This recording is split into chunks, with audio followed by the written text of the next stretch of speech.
Part of the game, you get a... Alright, greetings. Welcome back, ladies and gentlemen of Azeroth, our big World of Warcraft family. You'll love to see it. It's that time. Good morning, Azeroth. Another super hot fire episode. Episode 46. Episode 3 of Quarantine, I think. We're sheltering in place. I'm joined today by my esteemed friends and colleagues, Defcamp Dunedain, and Chieftain of the Ayle Nation, Ayle, Big Slapper, #1 Sulfuron Harbinger, global parse. In the world! In the world, baby. You'll love to see it. Joined by Ayle, who also has TBC stuff very fresh in his mind. Welcome back, guys. How you guys doing today? I am fucking, I'm so hyped. I am so hyped, dude. Okay, so first of all, we got Ayle here. I know you guys all know Ayle. He's been on the show before, Countdown to Classic, a lot of times. But yeah, I am just super duper hyped. and I just want to really talk about, BC today. We can talk about ZG, all the good stuff coming out, and really excited to be here and have Ayle as well, so. Absolutely. Yeah, last episode was really fun, and I think this one will be just as fun as last one. Except we covered Paladin already, obviously, so maybe slightly less fun. Oh, come on. Defcamp's excited to talk about Priest today. Ayle, how you doing, brother? Oh, I'm so hyped to talk about TBC.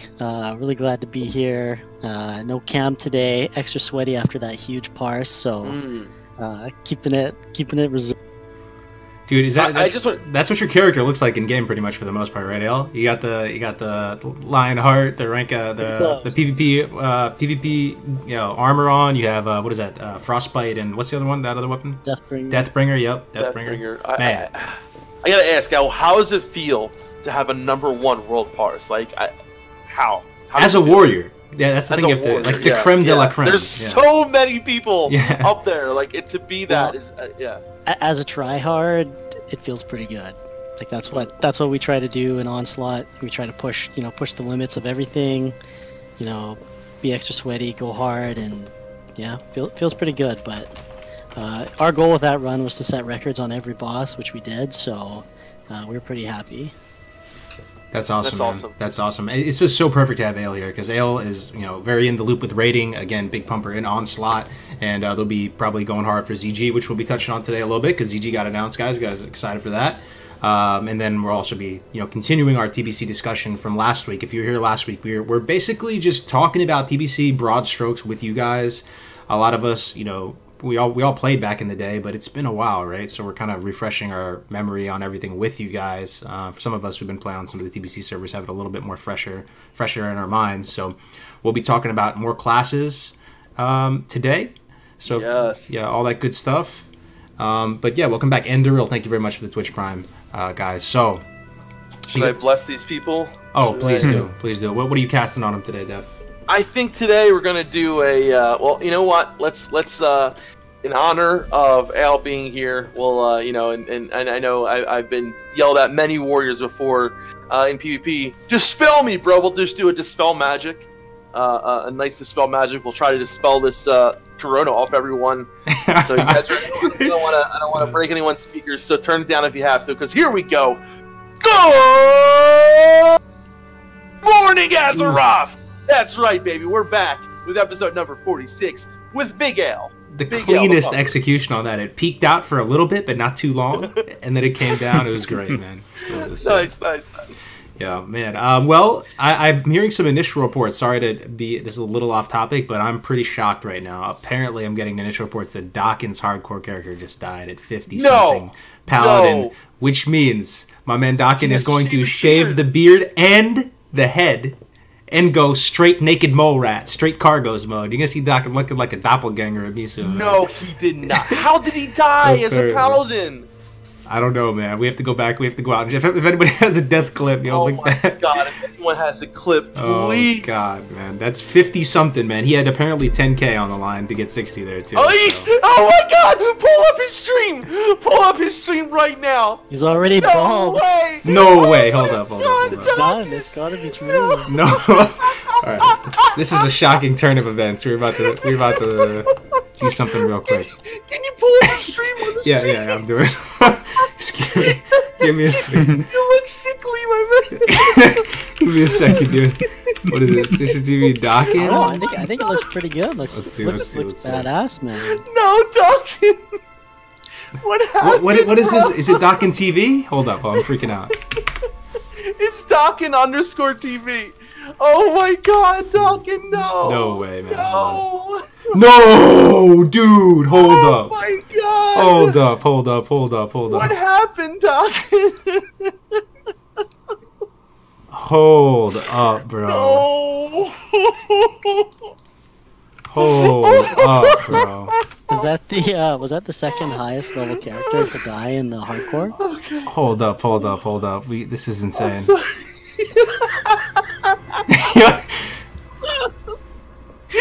You guys ready for this? Okay. Oh my god, Dockin did it, man. No. Hold on. I gotta tell Balderon. Hold on.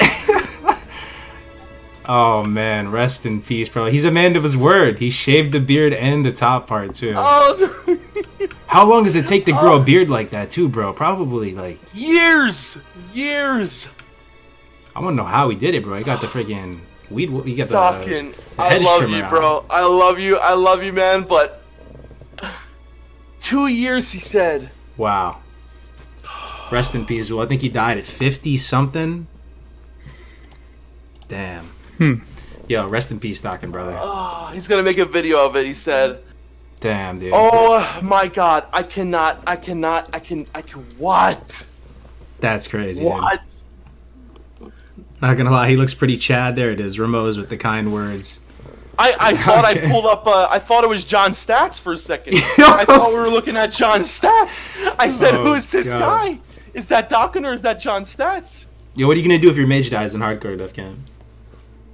Don't. If I shave, no, I'm not. No, no. Yo. You don't want to see me Yo. without hair. Yo. Not. What level is he, Defcamp? 32. No, it's not bad. Yeah, not bad, right? That's crazy. I gotta say Can't that. believe it, Death Clip Dockin. I love you though, Dockin. I'm so sorry you died. Rest in peace, but man. you know what, God? Can we get some some love for Dockin because he actually went through with it and shaved his freaking amazing, beautiful Dimeback Darrell. Rip the Dimeback Darrell beard, the Dimeback Darrell beard, dude. That thing was beautiful. They used to call him the caveman. Yep. You know, the Chinese people that were on the server, they would just call him the caveman. True to his word, man. True to his word. He actually shaved it all off, top and bottom. You hate to see it, Dockin. You hate to see it, man. You were so close, brother. You're so close. Okay. Golly. I can't. I feel like I'm in the Twilight Zone right now. Oh, man. But, yo, guys, look what I found. Well, it's not that I found. I bought these the other day, but I just want to show you guys on stream. I was reading these. I don't know if can you guys see them? I was reading these just before the stream, looking at them. So I went down to LA on this like kind of business trip thing, and I went to the store there, like kind of a little used goods store, like game store, and they had these for $1 each. These Burning Crusade, Brady Games battle chest guides. And they're actually pretty cool. Yo, they're actually kind of useful, man. They're explaining what all the different, changes, new terminology to stats, critical rating, defense rating, dodge rating, haste, hit rating, parry, resilience. Explains it all in detail. Shows where every vendor is, everything in all the zones. These are pretty cool, man, but definitely takes me back when you read these physical copies, man. If we meet up at BlizzCon this year, I'll give you guys copies of these. Got a bunch of them. Amazing. If there is going to be a BlizzCon this year. I'd love to have that. Yeah, they're crispy too, man. They're super crispy. Yeah, you guys think there's gonna be a BlizzCon this year? I don't know, man. It's I don't know. November. Doubtful. Yeah, one day we'll meet up with Dunedain in real life too, right? Yeah. Oh, I'm looking going. forward I'm to going to Belgium. I am going. But real quick, yeah, guys. ZG was announced for. Some people were asking in chat for April 15th. Yes. So, yeah, there was plenty of news this week, WoW-related news or Blizzard-related news. It was ZG for Classic. We had some transfers, free transfers for both EU servers and US servers. And for those interested, we also had Shadowlands, big updates on Shadowlands actually. Volpera are no longer in the game. Sorry, Volpera? No, everything wasn't everything in past there. Wrath of the Lich King that got retconned out.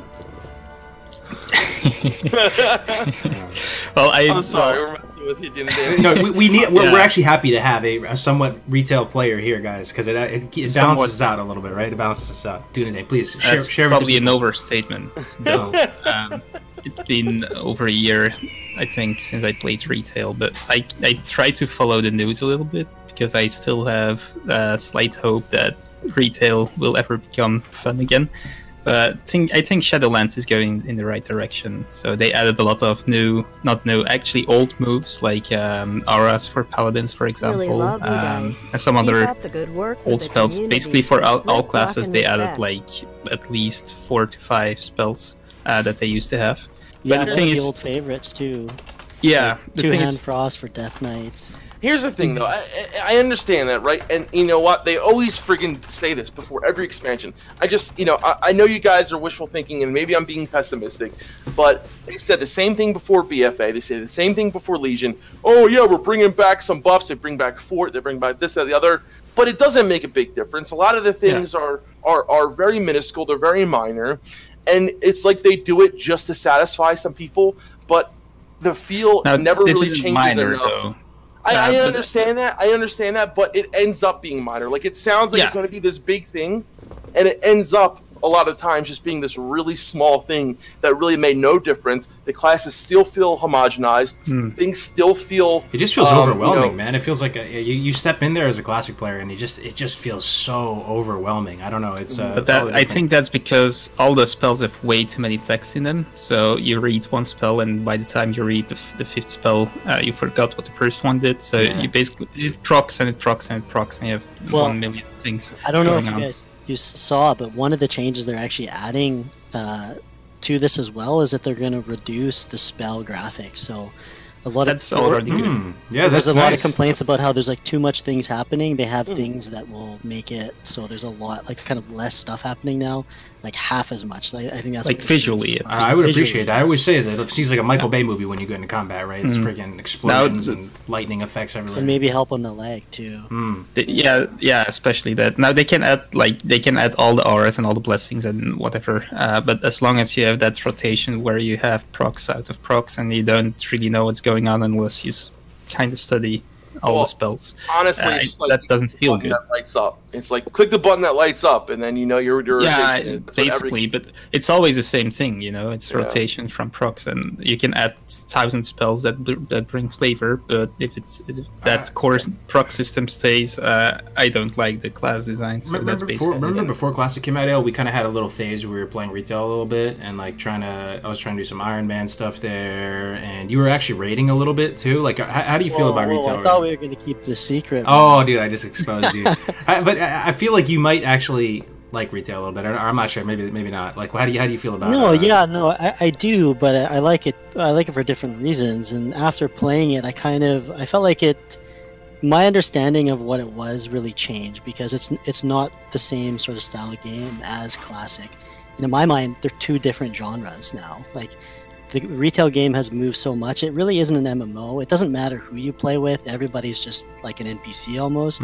It's more of like a loot shooter almost, like a solo player loot shooter. At least that's how I played it. And honestly, like it was good for what it was, but it doesn't feel like an MMORPG to me anymore.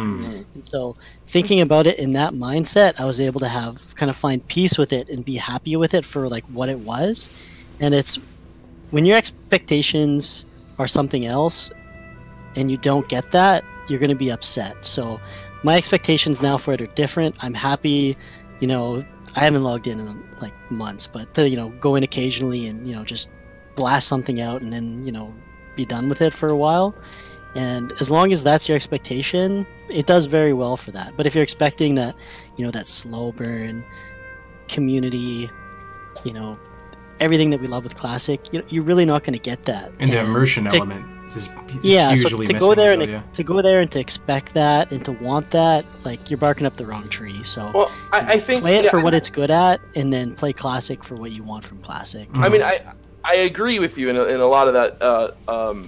I think that Classic and retail are completely different games, and I played retail all the way up until basically the end of Legion. I did the Mythic rating, I did the Mythic pluses and all that. And like I will say that, I did enjoy some of the things for what it was, but I think the biggest issue that I have with retail WoW is the fact that for me, it doesn't have the longevity that I can play with Classic WoW with other games, because the main issue that I got is that I log into this game and I feel like I'm always doing busy work. I feel like I'm always doing things that my character is progressing, but I don't feel it as much as I would say, you know, in another game like Classic WoW. And I understand that, like, you know, and one thing that I did enjoy was that, you know, at times I did feel challenged as like a healer, right? Where, you know, doing a mythic plus 15, 16, whatever, it was challenging. There were, you know, things that kept me going and wanted to see this. But then at the end of the day, when you're not feeling like you're being rewarded for the effort that you're putting in, that was the biggest problem that I did have with it. I can log on to retail and play for a couple hours, but the amount of time that it keeps me engaged is very, very, very low compared to just saying like Classic WoW and other games like that. And I think what the really main thing is, like, looking at retail, is that going forward, you know, they have tried to make a lot of different people happy and tried to, you know, incorporate a lot of different things. You have on one side, you have Volpera, you have on the other side, you have, you know, Titan Forging, you have all these different, you know, mythic, different grades, different styles for all these different places and different people. But I feel like they never really focus on one thing enough, and I feel like the biggest problem is retail doesn't know what it wants to be. It's trying to be so many different things. That's a good point. And you feel like you're like, it's just like you're walking around with it like a chicken with your head cut off in the whole time while you're playing this game. And I wish if they would just focus on one aspect of the game, you know, whether that was you're making your character feel you know, more powerful, and then, you know, you have the things like, you know, the level scaling that, you know, which I think is completely detriment to an MMORPG. Again, you know, like I said, retail isn't much of an MMORPG anymore, but what is it? That's my question. It's just like this loot shooter, like you said, 10 different things. Yeah. Here's my prediction, guys. Let me know what you guys think in the chat with this too. Like, this could be a possible like way this plays out. You know, Shadowlands is going to come out and get some hype with it, and it's going to get a little bit of momentum. But I do feel like TBC. We've said it before. I will say it again. We will continue to say it, because until, you know, I see otherwise, all the data suggests that this is the case. TBC checks the most amount of boxes for the most amount of people. It still is like close enough to the original version of Classic that the Classic players can fuck with it and really like it, but it also scratches some of those retail vibes as well. And once TBC comes out and Blizzard releases TBC Classic, is it going to DOA Shadowlands? Like, is everybody just basically going to stop playing Shadowlands and go, or the majority of people on TBC will be the most popular played version? I think there's a good possibility that it could end up being like that. I think so as well. Yeah. What do you think, Ayle? I don't think so. I think there's still a strong enough competitive PvP scene as well as like raid scene that people will continue to play retail. That's a bold claim, though. I don't know. I don't know if the only thing that can kill WoW is WoW. Maybe. No. See, I think the main thing is, right, is that this is what I was talking about this last week, and Dunedain, I want to hear what you think about this as well, because if the big PvPers, right? So I'm talking about people like Venruki, you know, Snuts, all the, like Sea-Doo. These guys love TBC Arena, right? If they go and stop, and for whatever reason, if they stop and they're like, listen, Arena from Shadowlands is not doing it, and like all of them go back to TBC Arena, I think that would be huge for TBC. I think if a lot of these big PvPers go back and say, like, these are the glory days of Arena, I'm sure they'll continue doing the retail thing for a while. But if they put most of their energy towards Arena and TBC, that could be a huge detriment to retail, and that could be a huge thing for TBC. I know, maybe even possibly seeing like TBC Arena in BlizzCon, things like that, like where the focus could be on potentially PvP in TBC with Arena coming out. I think it could be really huge, and if a lot of these big PvPers go ahead and make the switch from retail to TBC Arena, I think we could see a huge influx of people playing it and watching it as well.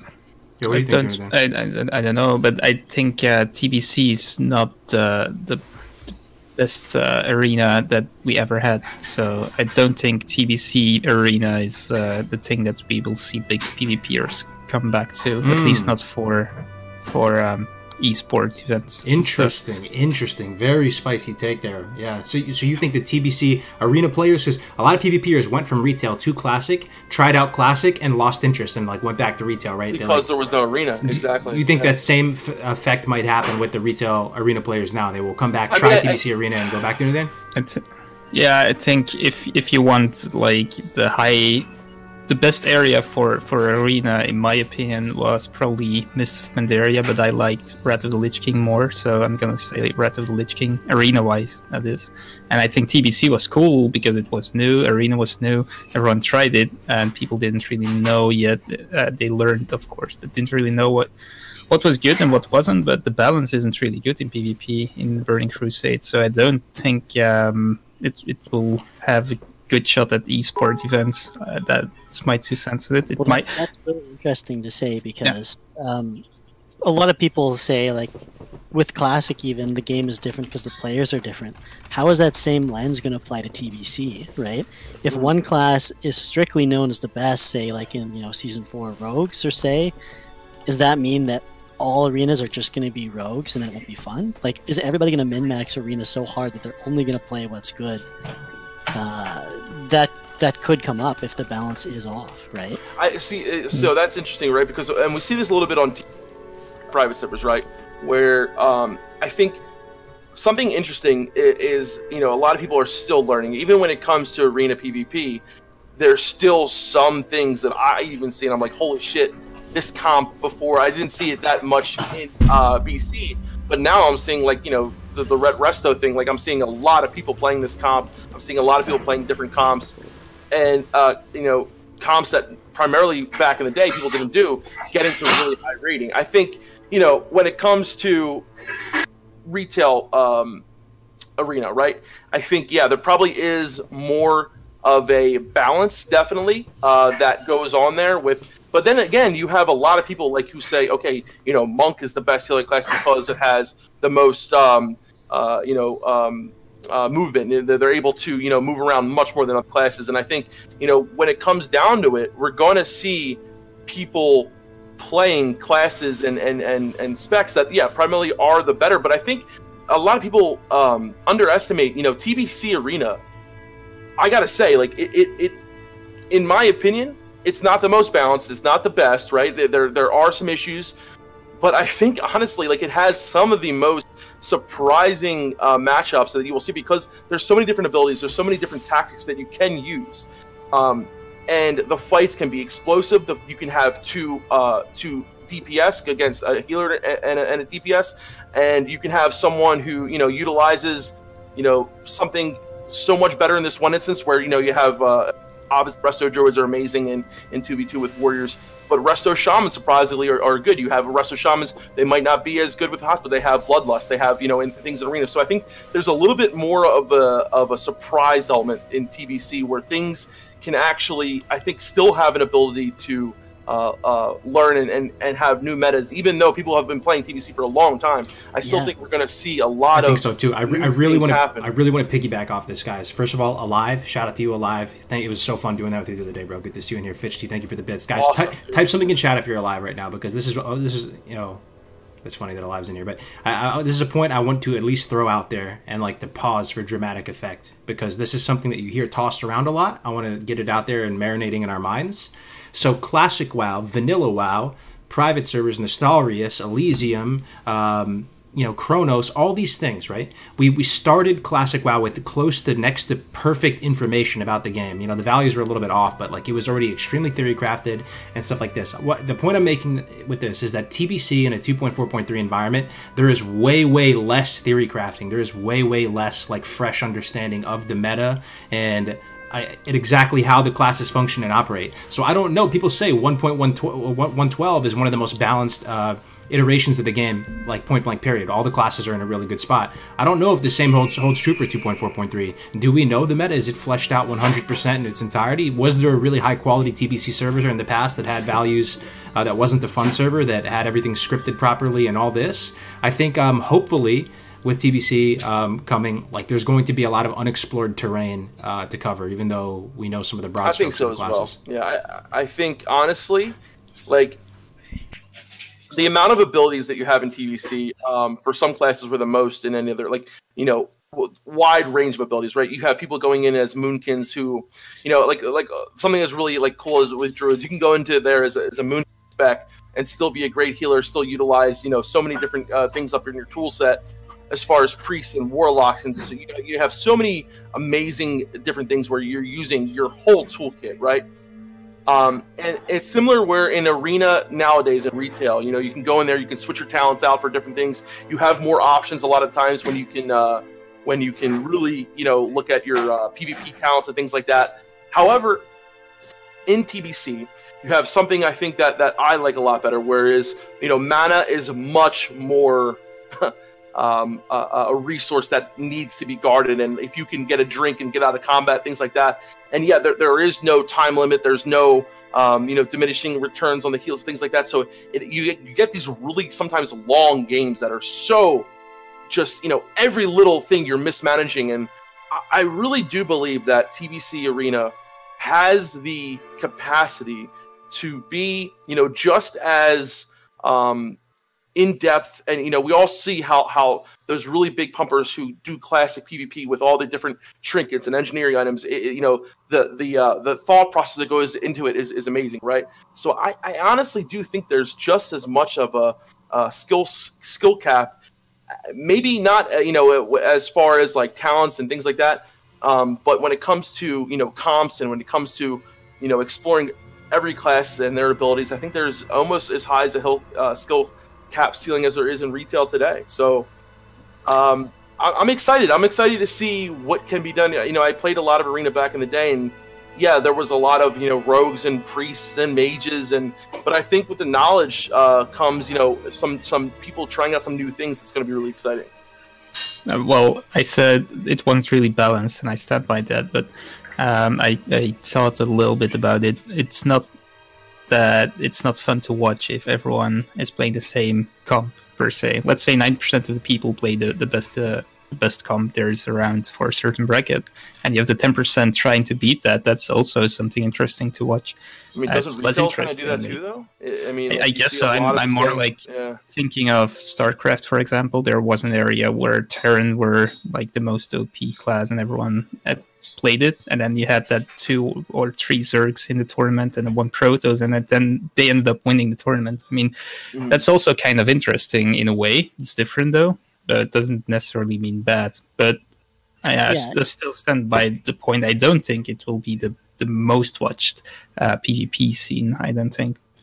Just to put one thought in to finish that up, absolutely, imbalances are what's exciting. If everything's too samey, then it's kind of like retail where nothing really feels exciting. You can't really do anything exciting because each person can't be individually overpowered. So to have things that are, you know, maybe a little bit, the pendulum swings too far one way, that's what creates the excitement, because then you have, you know, David and Goliath and underdogs and things like that. So I definitely agree. I'd rather have some things be a little bit imbalanced than to have it all be the same. How do you feel about TBCL? I don't think I've ever asked you this. Like, do you like it more than Classic? Like, 80% of my chat, whenever I poll, about 75-80% like TBC more than Classic. It kind of breaks my heart a little bit, but that's what they say. And also, if you are going to play TBC, which I assume you are, what class would you play? Yeah, like I for sure, I really do like TBC. I think Classic for me has a slight edge. There are parts of TBC I like a lot more than Classic, such as like Arena and things like that. I'm definitely going to play it. I'm going to play multiple classes. I'm going to have a PvE character and a PvP character. So for PvE, I'm going to probably play Elemental Shaman, and for Arena, Mage or maybe Paladin. Maybe Warrior, if I can find some good partners. It's sad. It's kind of, what classes go through the most change, you think? From I think Druid obviously goes through a huge change from Rogue, man. Rogue, like Rogue? Massively, dude, massively. Probably more so than any other class, right? In what sense, like PvP or PvE? Not in PvE. I'm thinking from PvP perspective though. But not only do they get Shadow Step, you know, they also get Cloak. They also get Cheat Death. They just, like, people will tell you that the class feels the most. You get that effect of like, oh, you hear this expression shared a lot, right? Oh, they completed the classes. They completed the classes in TBC. I often hear people say they completed Rogue. Rogue feels like it has a fully functioning kit. Now, I love it. Rogue is extremely powerful in TBC, and in Classic WoW, the most played class is what, Warrior? I'm assuming, right? I mean, in TBC, it's going to be a Rogue. Like, I don't know if anybody thinks it's going to be different. I still don't think I don't think it's going to be the most played, but I think we're going to see a lot of Druid. A lot more Druids, for sure, 100%. Yeah. It is a very high skill cap class in general, though, Druid. But yeah, I definitely think Rogue's up there, though. What do you guys think? Is there another one that? I think Rogue might be the. Yeah, I think you might be right with being the most played class in BC. I think their options in Arena, like in Arena, they're amazing, right?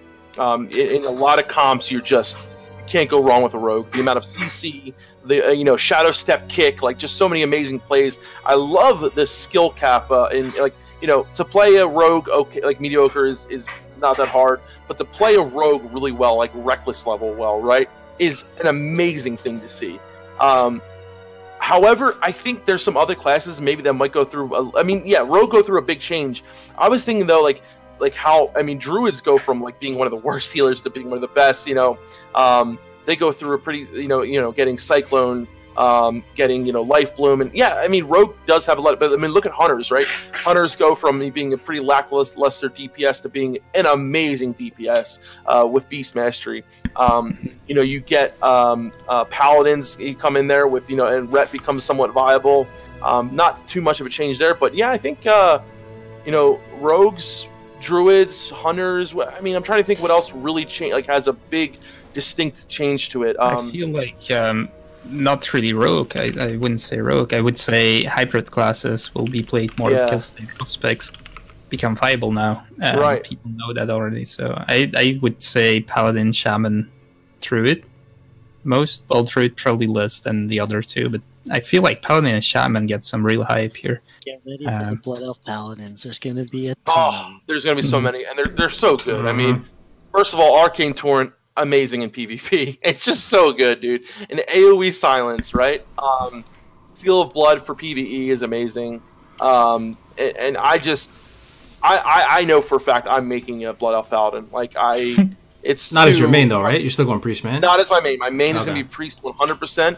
I plan on playing Priest, Paladin, Rogue, and probably Shaman and BC. What did we cover last week, yo? We should get into some classes. What did we do last week? I'm trying to remember. We did Paladin, I know, because they did. We did Paladin, Shaman, and Druid. Paladin, Shaman, Druid. That's what we did. We have Paladin, Priest, Warrior, Rogue, Hunter, Warlock left.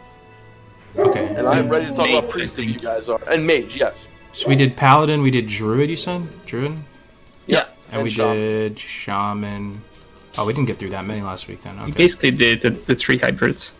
Yeah. Okay. I can try to go through Priest pretty quick. Let's let the chat vote, man. What do you guys want to see, chat? Let's do some engagement. I'll make a little straw poll super quick on it, and we'll try and. Yeah, the Crusader Blood Elf Paladin is really good. However, he doesn't have. In PvP, Perception's pretty good. And I just want to play Paladin in TBC. Warlocks I think will be a big class played. I think so, yeah. Especially on Horde side. Yeah. Here we go. Straw poll in the chat, guys. If you could be so kind to go ahead and vote on it. What do you want to see next, guys? Best here. Go ahead and vote.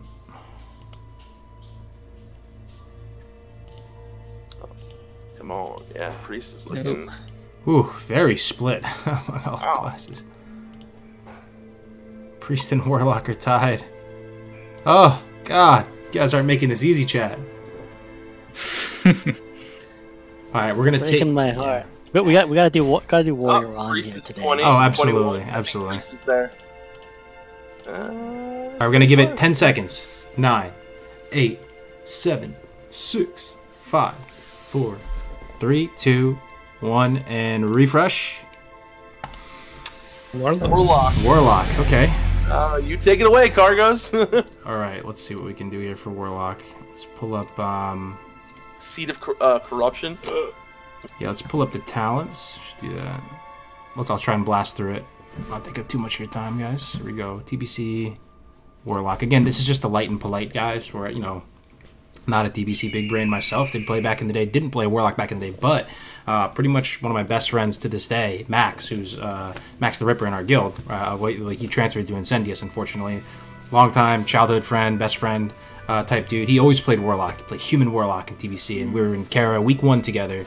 Back during freshman year of high school when this all came out, and he played Warlock, and God, I was so jelly of him, man. Just watching his Warlock in TBC was just inspiring. I mean, I thought the Felguard looked just unbelievably cool. His gear, unbelievably cool. He was always a step ahead of me throughout TBC, and he has Nether Drake first and all this type of stuff. And Warlocks, I mean, in a nutshell, get a massive power level increase in TBC. If anyone wants to fight me on that, let's talk it out right now. But most people you'll talk to will tell you that they get a big power level increase. In PvE, they are doing some of the most damage in this version of the game. They really slap in PvE in a raid environment. They also conditionally, there's probably some conditions where mages will still outperform them AoE wise, but Seed of Corruption is a, let me see if I can look it up. I can pull up a database or something like that. You guys know what Seed of Corruption does, right? How would you explain Seed of Corruption to people? It's basically you put it on a target and then it like explodes and it does like AoE damage. Yeah, it can do like... It's like a sticky grenade. Yeah. Yeah, exactly. And it does a mess. I mean, you can put it on multiple targets. And and it just boom, boom, popping bomb. It's almost like... There's a delay on it. It's like a ticking time bomb and then... Yeah. So the days of feeling like an inferior AoE... having inferior AoE capabilities as a Warlock... We had a live on the stream. Was it yesterday when we did it? Or maybe 2 days ago we did that Warlock deep dive. You might think to yourself right now, to the untrained eye, oh, Warlocks, they have Hellfire, they have Rain of Fire, they do amazing AoE DPS, right? Amazing. It's still not really comparable to mages. Mages just spamming Arcane Explosion will do more DPS than them, and that actually ends up hurting you the most as a Warlock when you're looking at overall raid total damage done when you're trying to parse really hard. Actually, these fights where you're AoEing stuff down and cleaving stuff down, you just have no way of keeping up with the Warrior's Cleave or the Mage's Cleave, so that where you really shine is in raids like raid tiers like AQ, and moving forward from AQ, where you can't pull the trash all together in huge clusters and sapper and cleave them all down. You have to fight 3 targets at a time, and it's because they have effects to them. So anyway, the point I'm getting is that you can actually outclass mages on the AoE front, which is pretty cool. Taking a look at their final towns down here at the bottom of each tree, we have probably my favorite out of all of them is Summon Felguard. Again, most good Warlocks who played back in the day will tell you that in PvP, the Fel Hunter is still superior. I'm still on the same page with them. It makes sense, right? They're able to still do the Dispel offensive and defensive. It's just a fantastic utility type of pet. You have the blanket silence, you have the counterspell. So Fel Hunter is still pretty much what you're using in PvP, but apparently in some specific 5s comps, you can run a Felguard, and it's actually good. The Felguard has really cool abilities. It has a cleave ability, so it just like a warrior cleave pretty much. It has a Blade Storm, super hyped about the Blade Storm. It has an intercept, and it also has a taunt on it, and it is very, very chunky. Leveling with a Felguard, it just feels like a dream come true.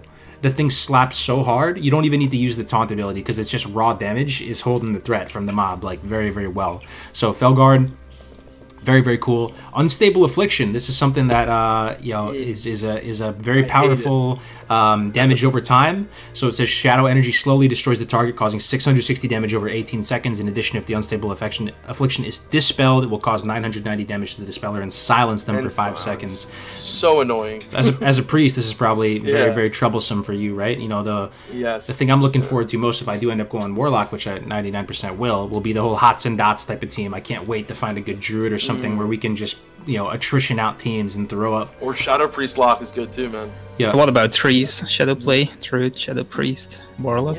Yep. Absolutely. Do you guys, let me stop for a second. Do you guys have any initial thoughts on Warlock? Talking about SLSL, dude, is just like insane, right?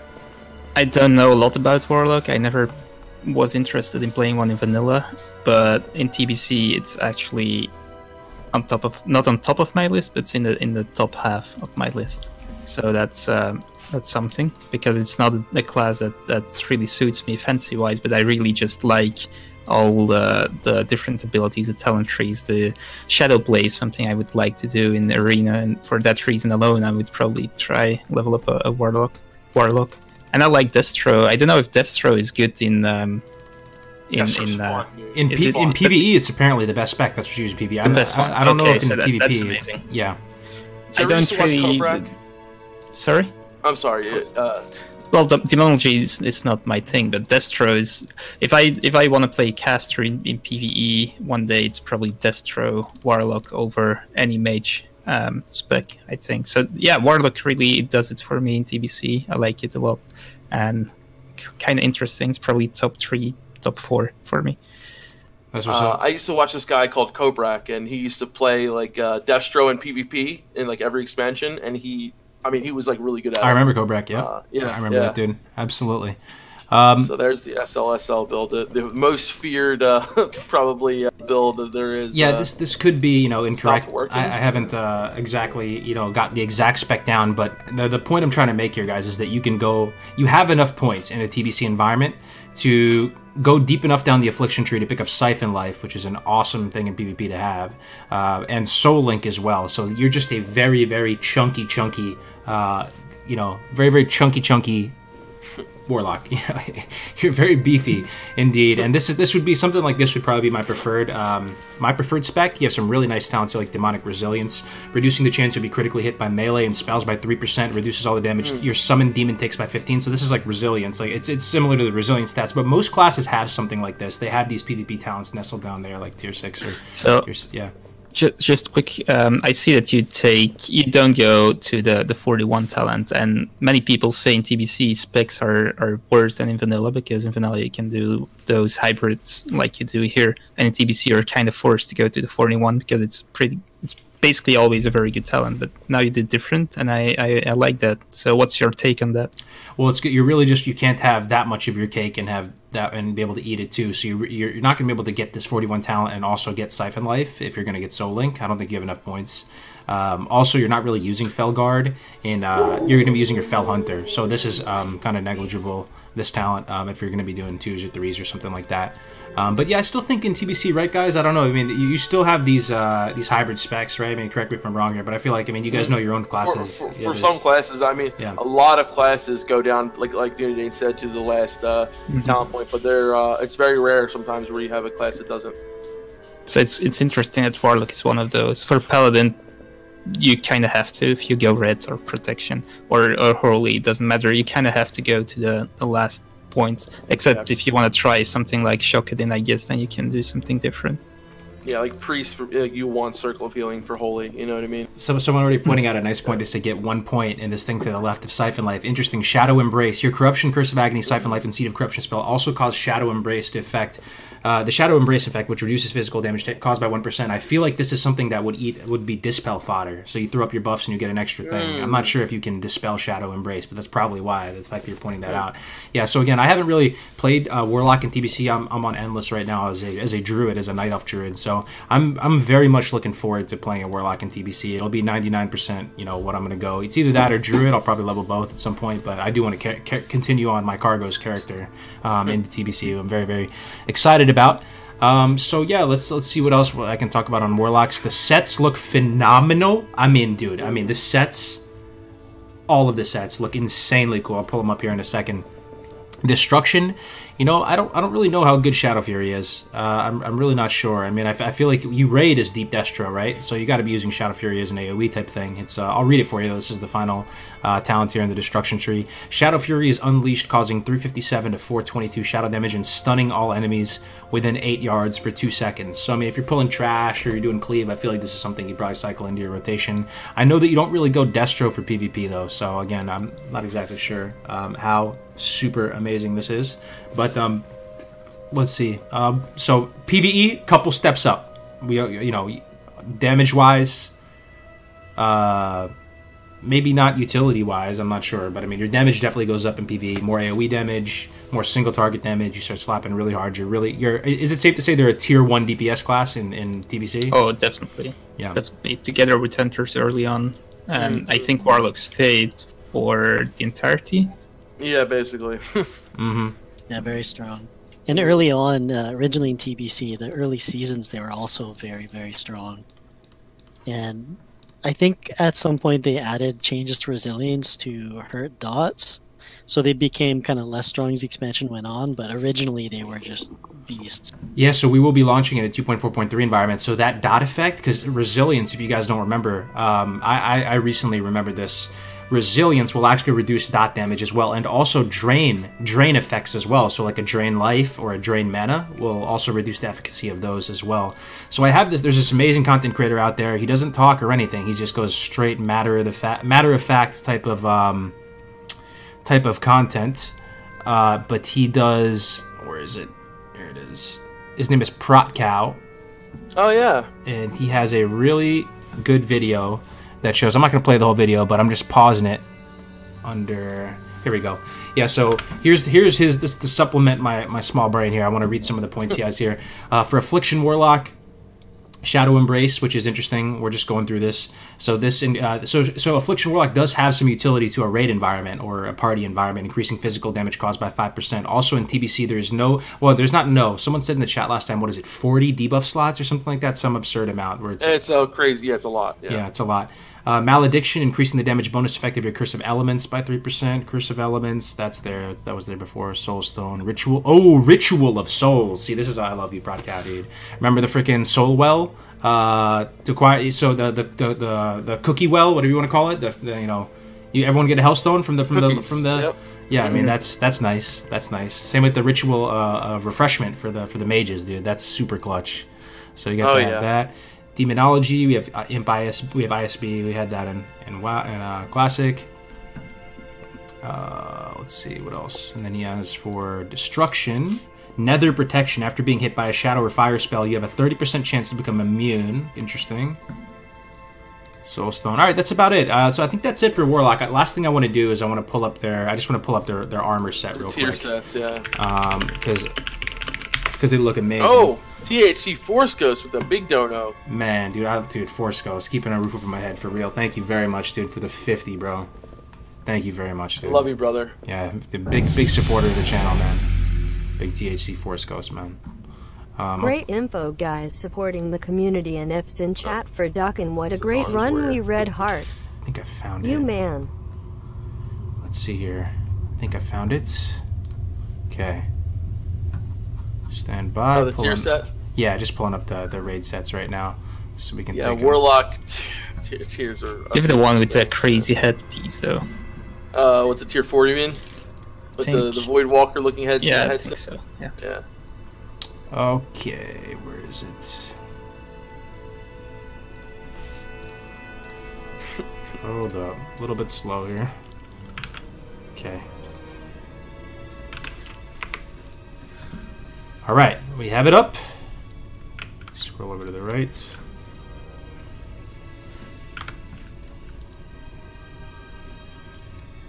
Oh, yeah. Okay, second. What do you guys think? Al, vote yours for tier 4, 5, or 6. Which one's... what are your favorite?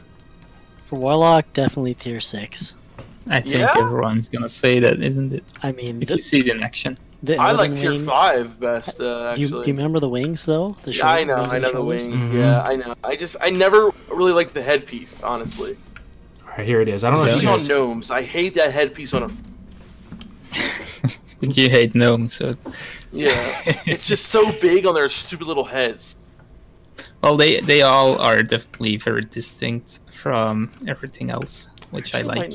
I might like 4. I feel like tier 4 screams like Affliction Warlock. But the headpiece is kind of like bothers me. Tier 4 screams Affliction. Tier 5 screams like Demo, and tier 6 screams like Demonology. So the ones we're talking about, guys, is the one second over to the right. If you see the one farthest to the right is Warrior, right? These are the iconic Warrior sets. The one just to the left of the Warrior is the Warlock. As you can see, they put a lot of time and energy. Every set feels very inspired. Even that first set at the very top, you can't see because it's a still image, but it almost has like a moving face. Like particle effects or something when you see one in game. Walker. Yeah. I think it looks really cool. You know, the big shoulder pads. That's one thing that always made me like Warlocks when I looked at them, is they didn't, even though they were a caster, they didn't look like some soy boy. Like, they look actually pretty strong. Like, they have nice big shoulders and like, just, I don't know, the cool looking armor sets. Like, they didn't look flimsy. Like, and that was one thing. They're a caster, but they're tanky, so it really like attracts me to the Warlock class in that respect. And now I'm looking at the bottom. It looks a little bit Power Rangery right now. I think it's because it's on a human, but that bottom set is very flashy. Big ass wings come out of the back of it. I don't think it does anything though, right? It's just cosmetic, but it just looks super cool. So I think that's it for Warlock. Sorry, it took me a minute to bring that up.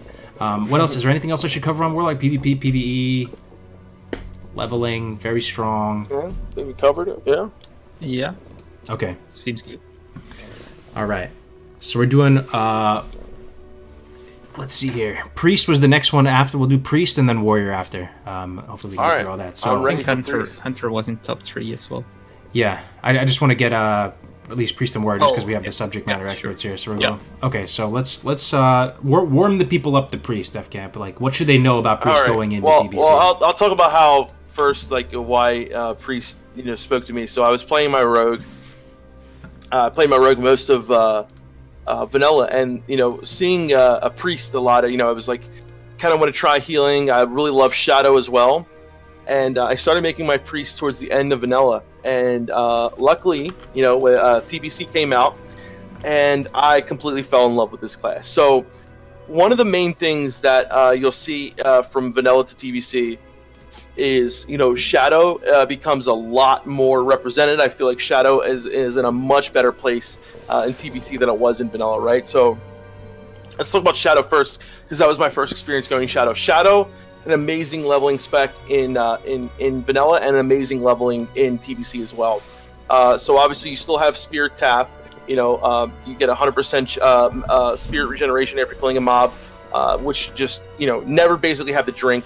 You get an amazing you get Fear, you get Silence. But one of the really cool things being a Shadow Priest is, for instance, you get Vampiric Embrace, which gives you healing back. One of the biggest things about Shadow Priest in TBC is you get another dot called Vampiric Touch, right? So what it does, I'll just read the tooltip, causes 450 shadow damage over 15 seconds to your target, and causes all party members to gain mana equal to 5% of any shadow spell damage you deal, right?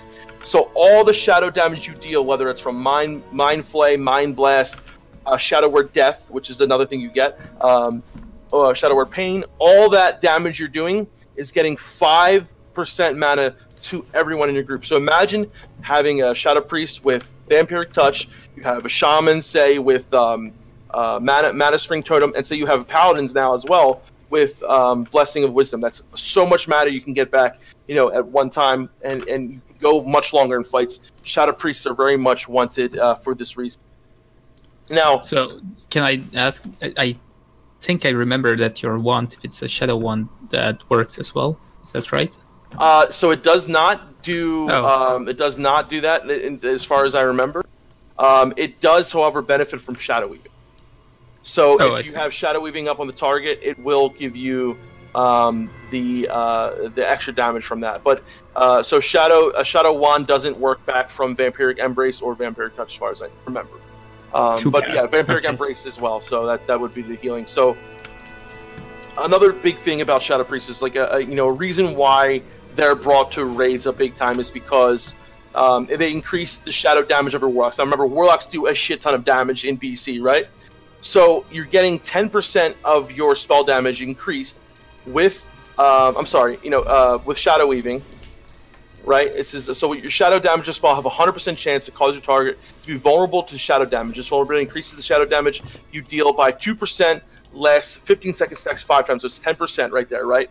But in TBC, Shadow Priest gets something called Misery. So your Shadow Word Pain, Mind Flay, and spells also cause a target to take additional 5% spell damage. So on top of the 10% you get from Shadow Weaving, all casters now, no matter if you're a mage, a warlock, a boomkin, will benefit from that 5% spell damage. So, elemental shamans, mages, warlocks, everyone gets a flat, which is basically like a Nightfall proc, right? A flat 5% spell damage bonus right there from Shadow Priest, on top of the extra 10% from Shadow Weaving. So, very good in helping your group, right? Like, they're just so beneficial to have in a group. Some different spells you get. So Shadow Word Death is such a fucking awesome spell. Shadow Word Death is basically like an execute for priests. You use it, and if it kills a target, it does not do damage to you. However, if it does not kill the target, it does damage to you. I think it's 50%, something like that, of the damage. Something really cool. So every priest gets this, no matter if you're Shadow, Discipline, right? It's you get the full damage, actually. Looking at it right now. I actually finally have the database up. Okay. Yeah. So, but the really cool thing about this is if you're dueling a mage or fighting a mage in arena or PvP, you can basically Shadow Word Death the mage at the very last second when he's about to polymorph you, and you can basically take that damage right after he polymorphs you, so that you can do it and to get out of polymorph. It's actually not that hard a time if you do it right towards the end of a cast. It's something really fucking cool to do. You basically can get out of polymorph whenever that's up. So it's really super cool. high skill. Yeah, you can do it any CC if you time it right. Any CC if you time it right, exactly. Any CC that would repentance, right? If you were even though repentance is an instant cast, it's pretty hard to do, but it's really cool, an amazing thing to do. So. It's also one of those things too that like one of the things the priests are missing in classic WoW. It's one of those things where we were talking about before. Blizzard is rounding out the classes and specs a little bit more. That they're missing an instant damage type of thing like this, right? So giving them depth just fills in the gap there a little bit like that. And it's whether you're in arena, right? I'm going to say in arena, whether you're discipline or shadow, you're going to be using shadow or death a lot, just because it's an instant cast damage. It puts some if you have Prayer of Mending on yourself and you use that, the mending will jump to another target, so it's a way to get mending to jump to someone as well if you're thinking about it like that. It's also just a good amount of damage to just keep pressure a lot, because even as a priest you're going to be damaging, especially if you're in a 2v2, you're going to have to push and do some damage sometimes. Speaking of mending, that's a really flashy Prayer of Mending is one of my favorite things. The noise too, right? It's like doing like a little gong noise or something. Yeah. But so sticking to Shadow, like in PvP, Shadow is amazing. In 2s, you can do a lot of. There's still probably one of the best classes 1v1 in the Burning Crusade as well, just because you have the healing, right? The healing back. So Vampiric Embrace, and if you're putting 2 points extra in there, you get 30% base, 20%. Base in TBC is 15% of your shadow damage spells. But if you put 2 points in it, you get additional 10, which will give you 25%. And I'm telling you guys, if a priest, when you watch a priest stay alive in vanilla, it's mostly because of Vampiric Embrace. The amount of healing you can get from it.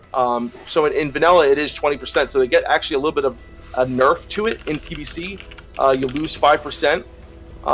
So it might be worth putting in those extra 2 points, but the amount of healing you get from it is just insane.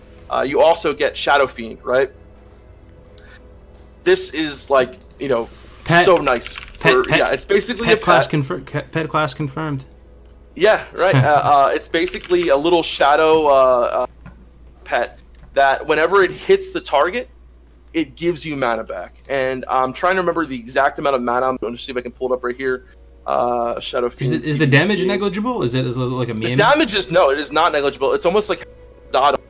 That's pretty sick, dude. So the if damage you're really trying to pump on someone as an undead priest, you can go Vampiric Touch, Shadow Word Pain, Devouring Plague, Shadow Fiend, and only undead have Plague. However, all priests now have Fear Ward, even though it's been kind of nerfed a little bit.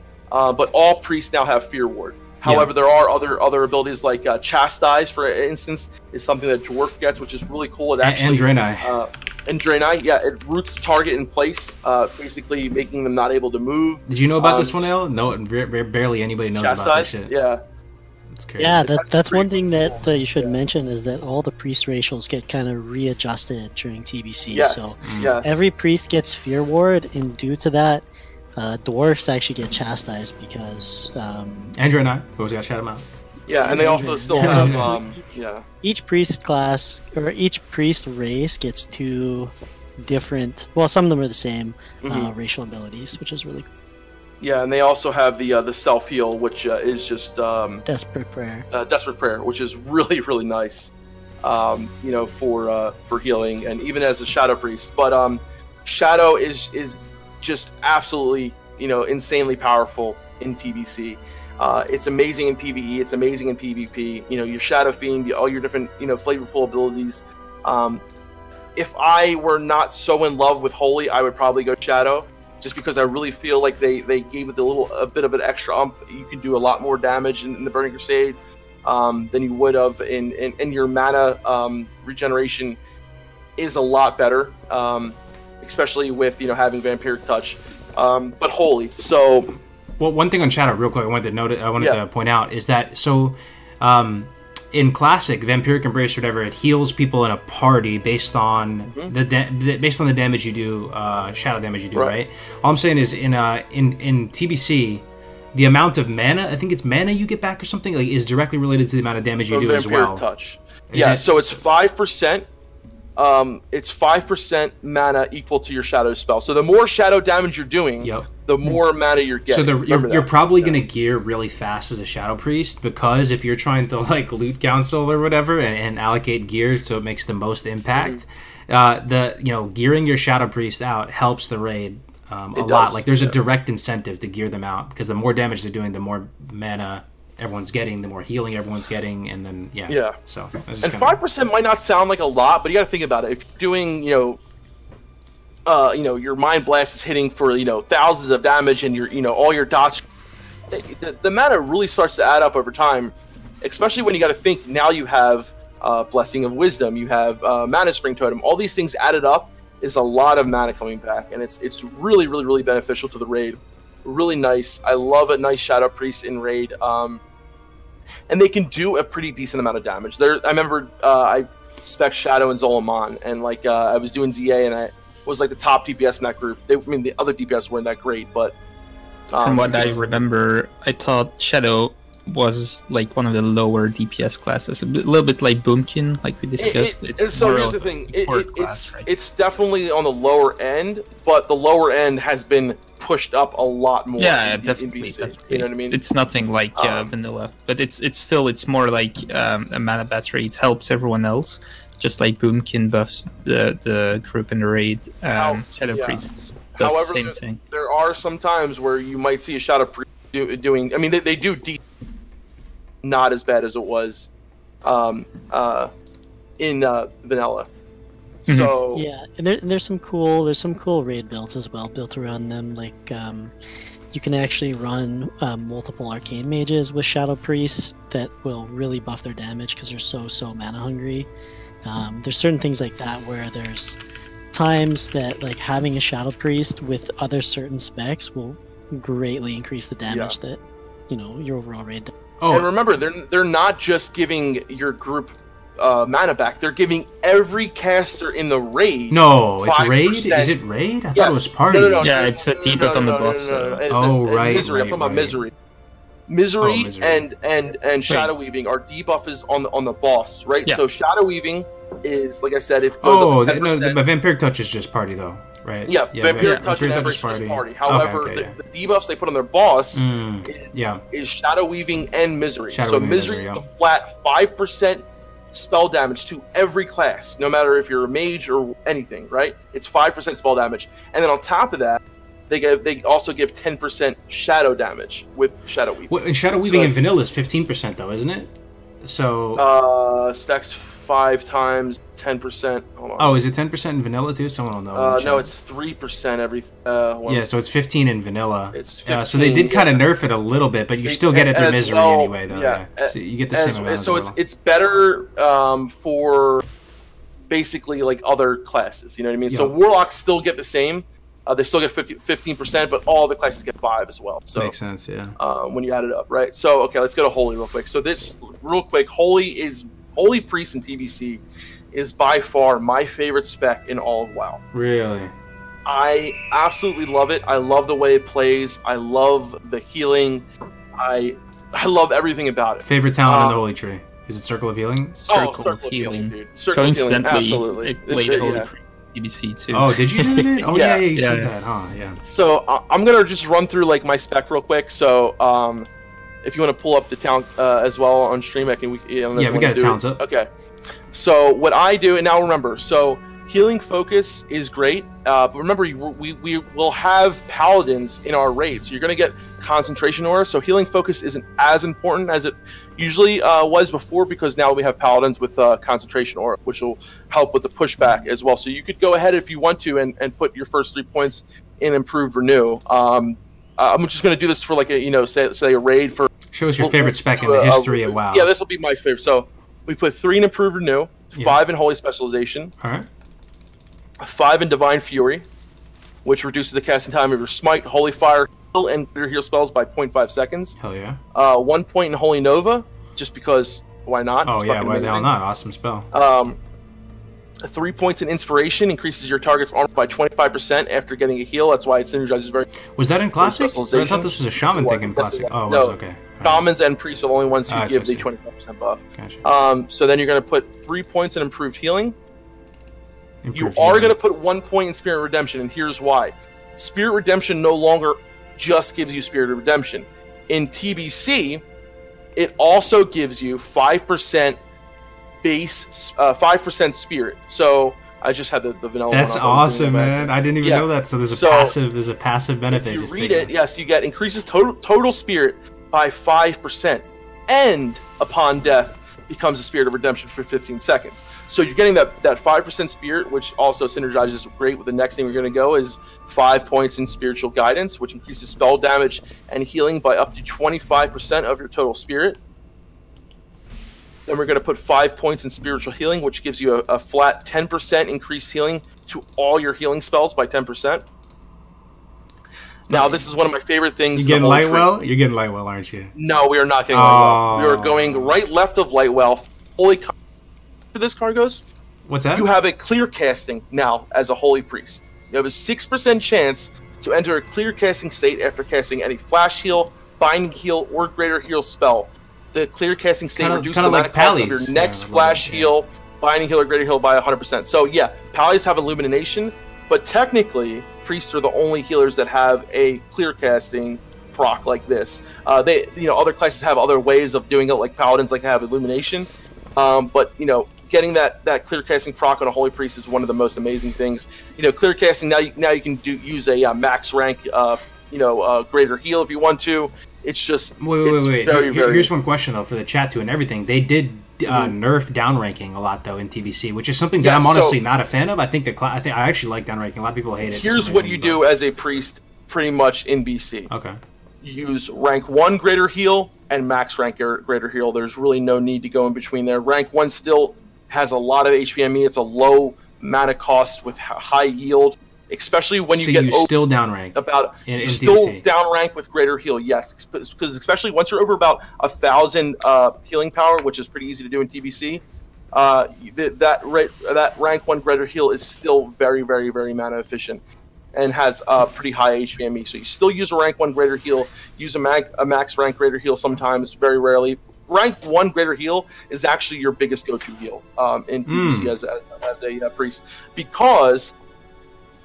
Now, we're going to put 1 point in Holy Reach. It's going back up there, and I'll show you why. Real quick, why no Lightwell, though? Is Lightwell really that bad? So here's the thing about Lightwell. Because you can just put it before the fight. Clicks it. Oh, okay. No one fucking clicks Lightwell. Okay. Okay? You could put that 1 point in there. I think it's way more beneficial to get an extra 10% reach on your Holy Nova, Circle of Healing, and Prayer of Healing, especially now that you're going to be using a lot of your Holy Nova. I'm sorry, not of your Holy Nova, of your Circle of Healing and Prayer of Healing, because you have these beautiful AoE heals that you can now go outside of your party. You're not limited to your party anymore, like you were in vanilla. You can Circle of Heal like outside your party. It doesn't have to be, in your party. So it's much better to have that little bit of extra range. I would put that 1 point in Holy Reach. Lightwell, let's read it, right? Creates a Holy Light member as a Lightwell, restoring 801 health over 6 seconds. It's another hot, basically. Any damage will cancel the effect. Oh, yikes. Yeah, there's some limitations to this, yeah. Yes. And only 5 charges, too. Only 5 charges on it. It is absolute dog shit, okay? It was wasn't it pretty good on what was it? Not Cruel's Martyrdom, I think? I honestly never used it. Never. I think I used it once. I would almost get that shit for the RP value, dude. It's too cool. You get to make a little holy well wherever you go. I mean, at the end of the day, mana efficient though. It is, but remember, any damage taken.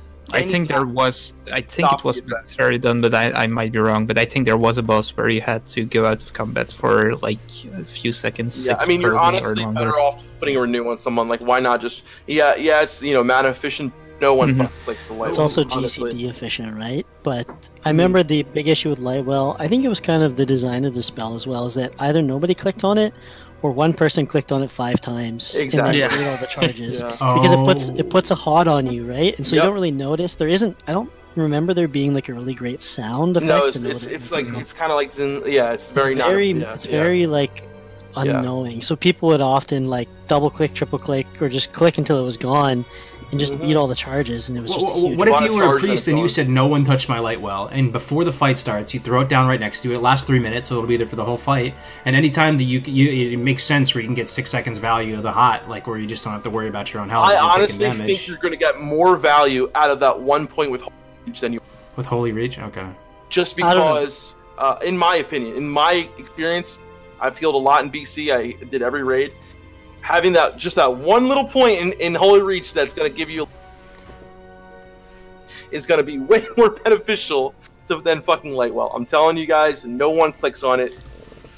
Gotcha. It's a fucking meme. It's a fucking meme. Hey man, make Lightwell great again. Make Lightwell great again. I would love to. There's got to be some weird niche application that's worth 1 point. It's the RP value is too strong, bro. You got to take it. Listen, Kargoz, if you want to take it for ethical purposes, bro. For ethical purposes, take the one out of Holy Reach if you want to. What about the boss in Black Temple that cast Blood Boil? Do you remember his name? You think of the Death Knight dude? No, he's the guy at the bottom. He's the giant red orc guy. What's his name? Gertha. Yeah, I forget his name.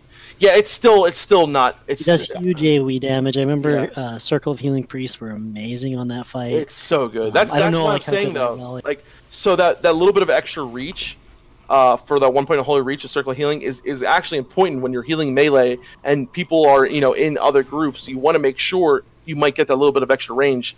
That one extra, heal that you're getting from Holy Reach, possibly I think is more impactful than having Lightwell. So the cool thing from the outside looking in, Defcamp at Circle of Healing, it's sick though. It kind of makes you feel like a shaman a little bit with Circle of Healing. Like, dude, you get this AoE kind of like chain. It's amazing. Yeah, you love it. Let's do first. We're gonna do 5 points in empowered healing, right? Okay, yeah, got that. So this is really good. So your greater heal spell gains an additional 20. This is why rank 1 greater heal is still so good, right?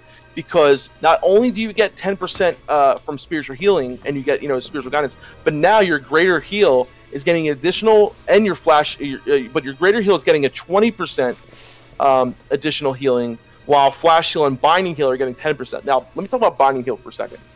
Binding heal is a fucking slept on heal. It's I don't even remember that one, bro. Let me try. Binding heal heals your target and yourself.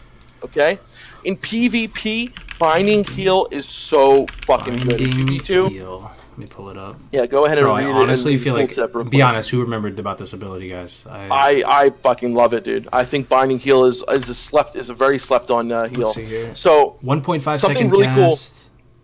Sorry. Yep. Good. Read the mana cost as well. 705 mana, so that's pretty. Right. Pretty so it's a little bit more than a flash heal. Like max rank, but you're healing 2 people, right? Yourself and the person that you're targeting. So in PvP, where maybe you and this person are getting hit, and you're like, "Oh shit, I gotta heal him or me." Like, no, you don't have to pick. You can heal, both people with 1 heal. It's really good, really good heal. There are some cases in PvE where you might use it if you're low and say someone else is. You can heal, together. But I really do think it's a slept-on heal that not a lot of people use enough, especially in PvP. It is just amazing. So. Well, what this talent does is, 20% additional to your greater heal, 10% additional to your flash heal and binding heal, which is honestly why greater heal rank 1 is still so good. And I don't even know if you know this, Ayle, but just to shield for Defcamp again, for those of you watching right now, if there is anyone new, Defcamp actually did Arena and got Glad one of the seasons back in TBC. So, I would 100% take what he's saying very, and the thing about binding heal, too, is, really important, is, people don't realize, sometimes, okay, if you're in a setting where you're fighting 2 melee or fighting a range and a melee, being able to heal yourself and your target at the same time, that one global where say you need to put a renew on yourself or someone's about to die, binding heal can literally save your ass in so many situations. Putting a shield on yourself, throwing out a quick binding heal, it is such a powerful heal to be able to heal yourself and that target in the same heal without using a crazy amount of mana, like using a Prayer of Healing, which is a way longer cast, way more healing, and I think honestly it doesn't even really heal as much. So in PvP, Binding Heal is your fucking friend, especially if you're both taking damage like in a 2v2.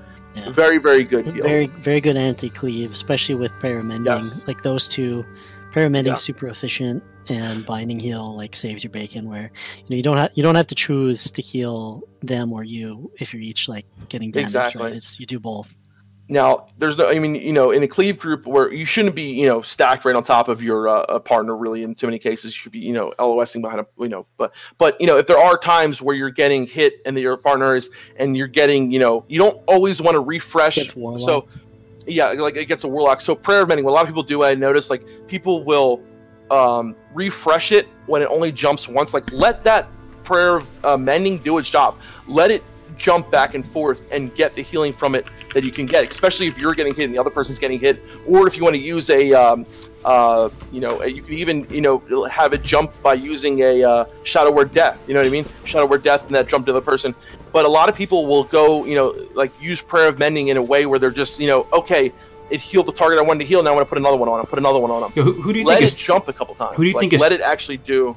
What do you think is top dog healer in a raid environment in BC? In a raid environment, every healer has their niche. It's very raw output. Shamans do extremely well in high-end content. So do priests. So do druids. So do paladins. I heard paladins went down a little bit. Paladins are a little bit less. I would say paladins take the lower end, and I would say, so druids. Very, very good, because, okay, here's the thing. You have, and I know we talked about this, yes, there's less healers and there's less people, but when there's less healers and you don't have everyone healing the same target, HOTS are much more powerful, right? So druids have a much more place to shine, because without 12 healers, you're much more likely to let that HOT let it finish ticking and get more healing out of it. That's why Renew is very good as well.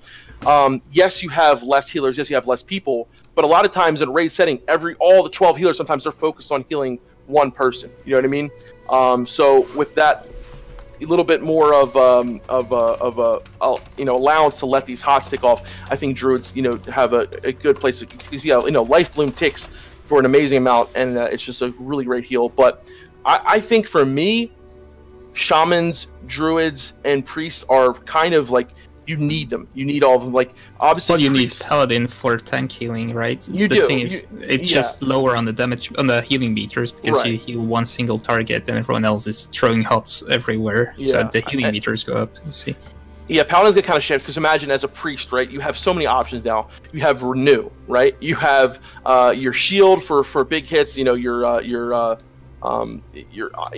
power word shield, which is obviously you got to know when to use it. It's very important to know when to use Power Word Shield. Prayer of Mending, Renew.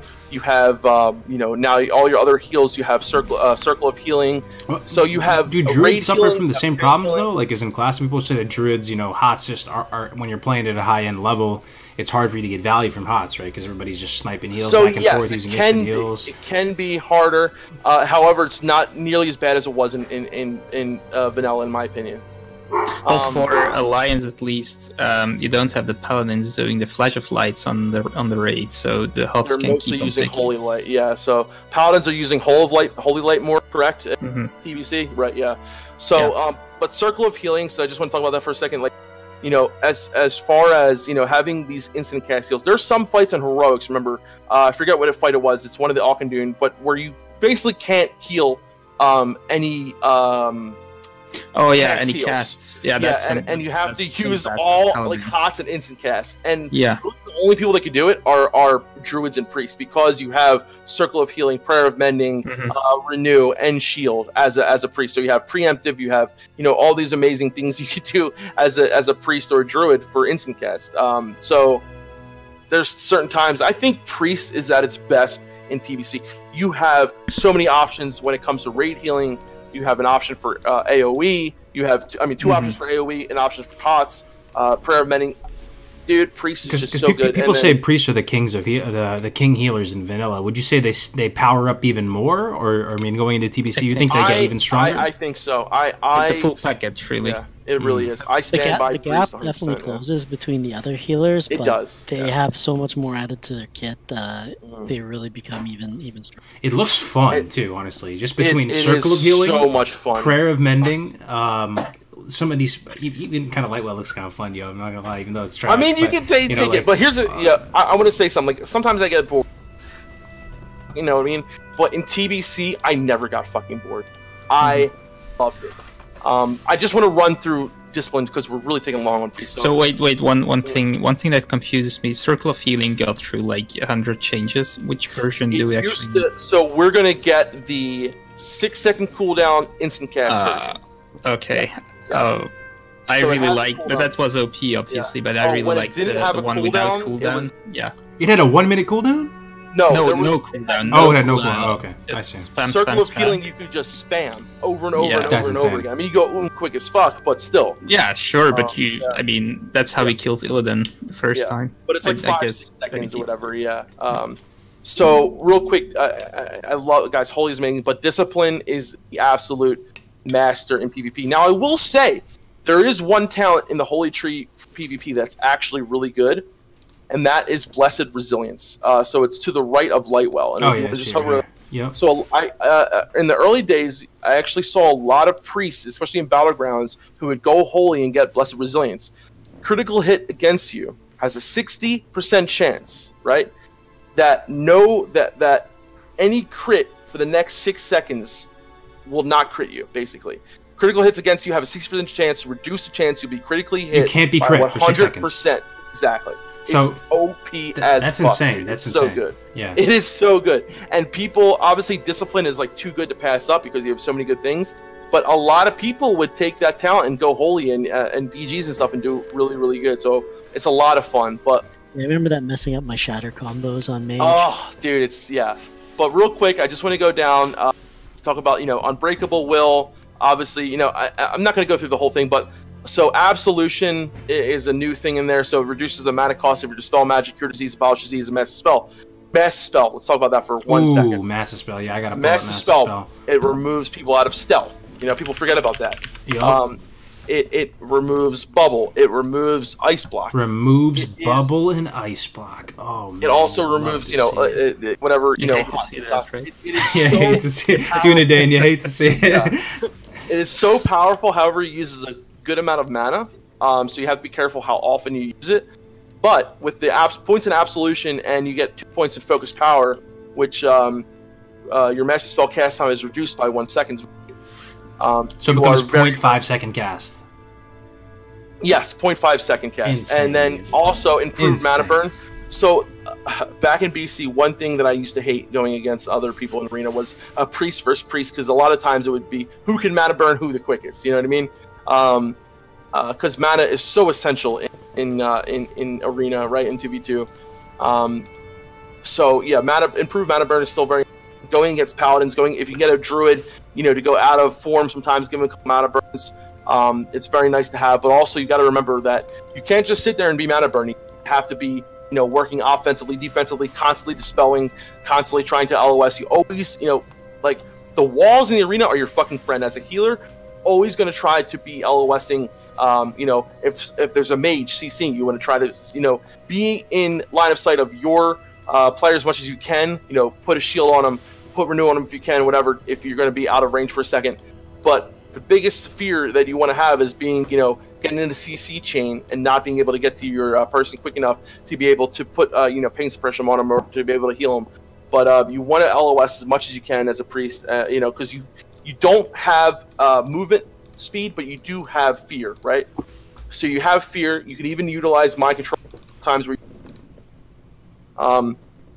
but fear is going to be your biggest defensive, in order to get people away from you. Disc is the go-to healing spec in PvP arenas. Disc right? is the go-to healing spec. You're not Here's going the holy thing. and Here's the twos or thing. threes. I love Reflective Shield. I fucking love it. It's one of my most favorite things Right in PvP. However, it's really not.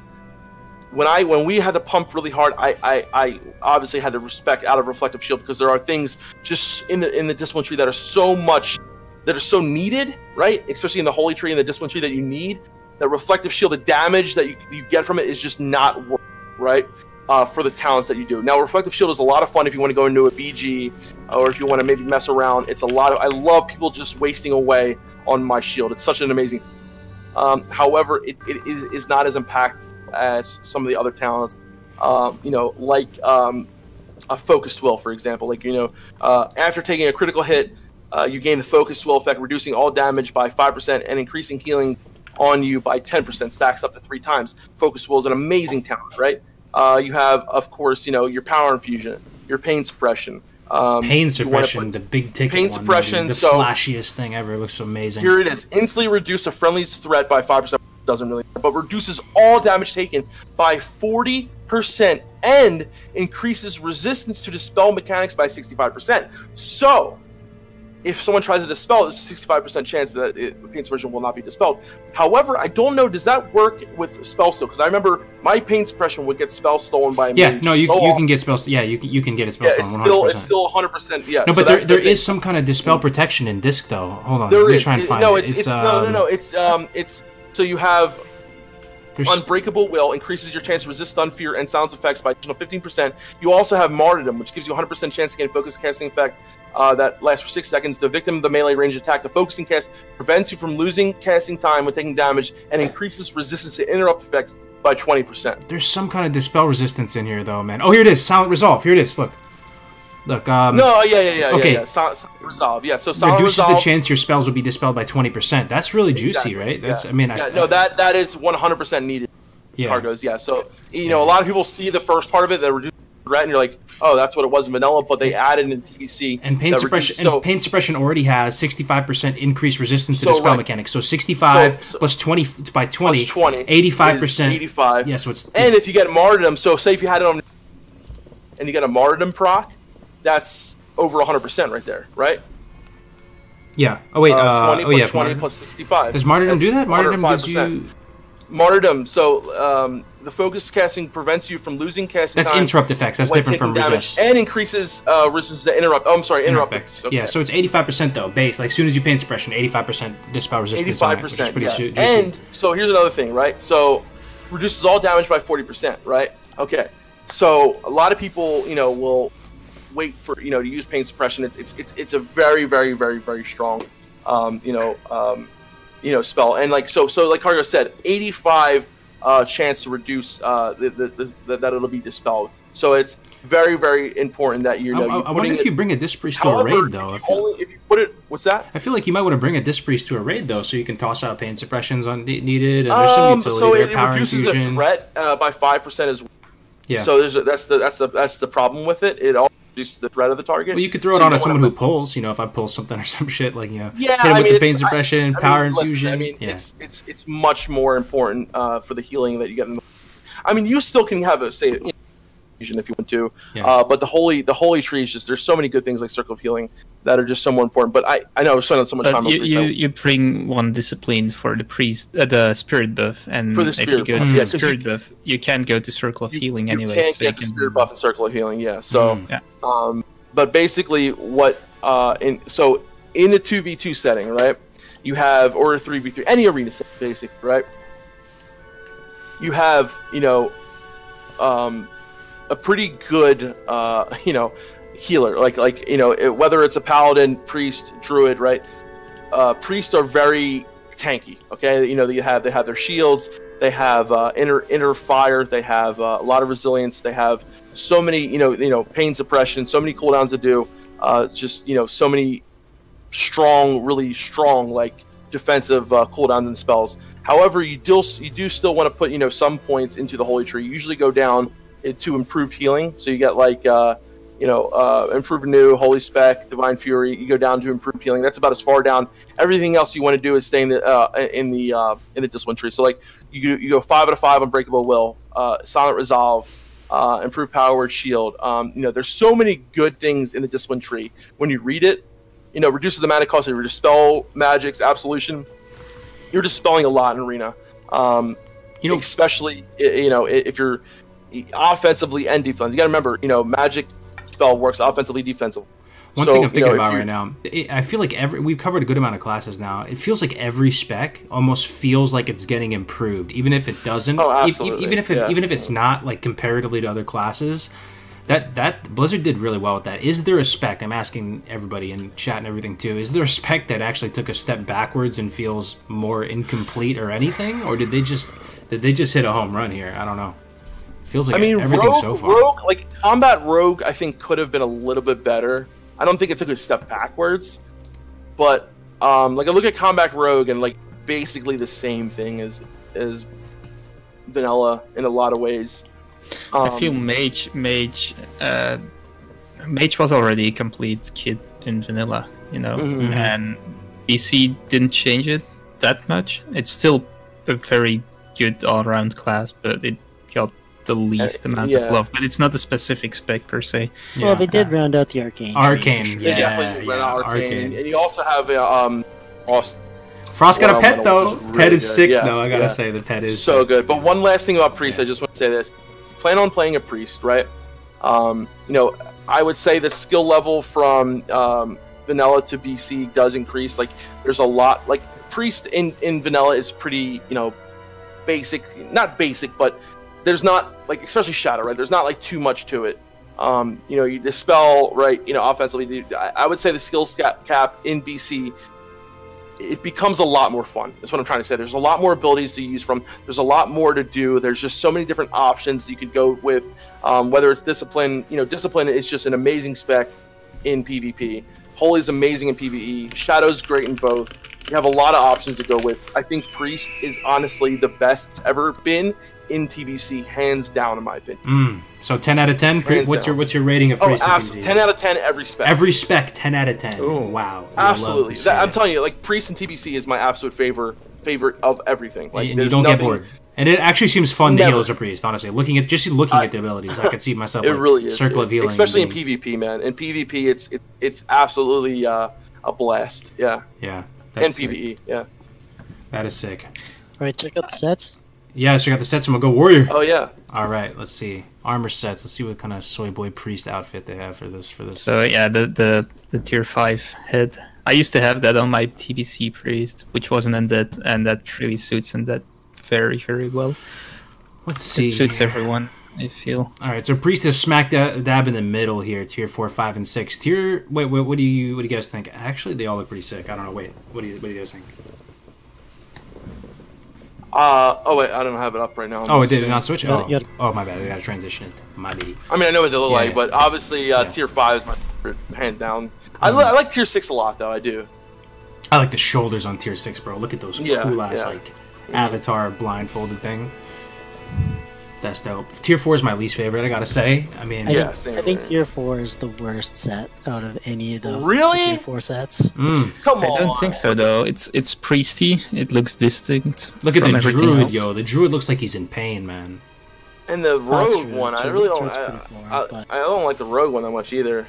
In tier 4, I think all sets really have something going for them. I love tier 5 Priest. But yeah, Priest tier 5 is my favorite from probably all sets. Really good. Damn, which one was your favorite?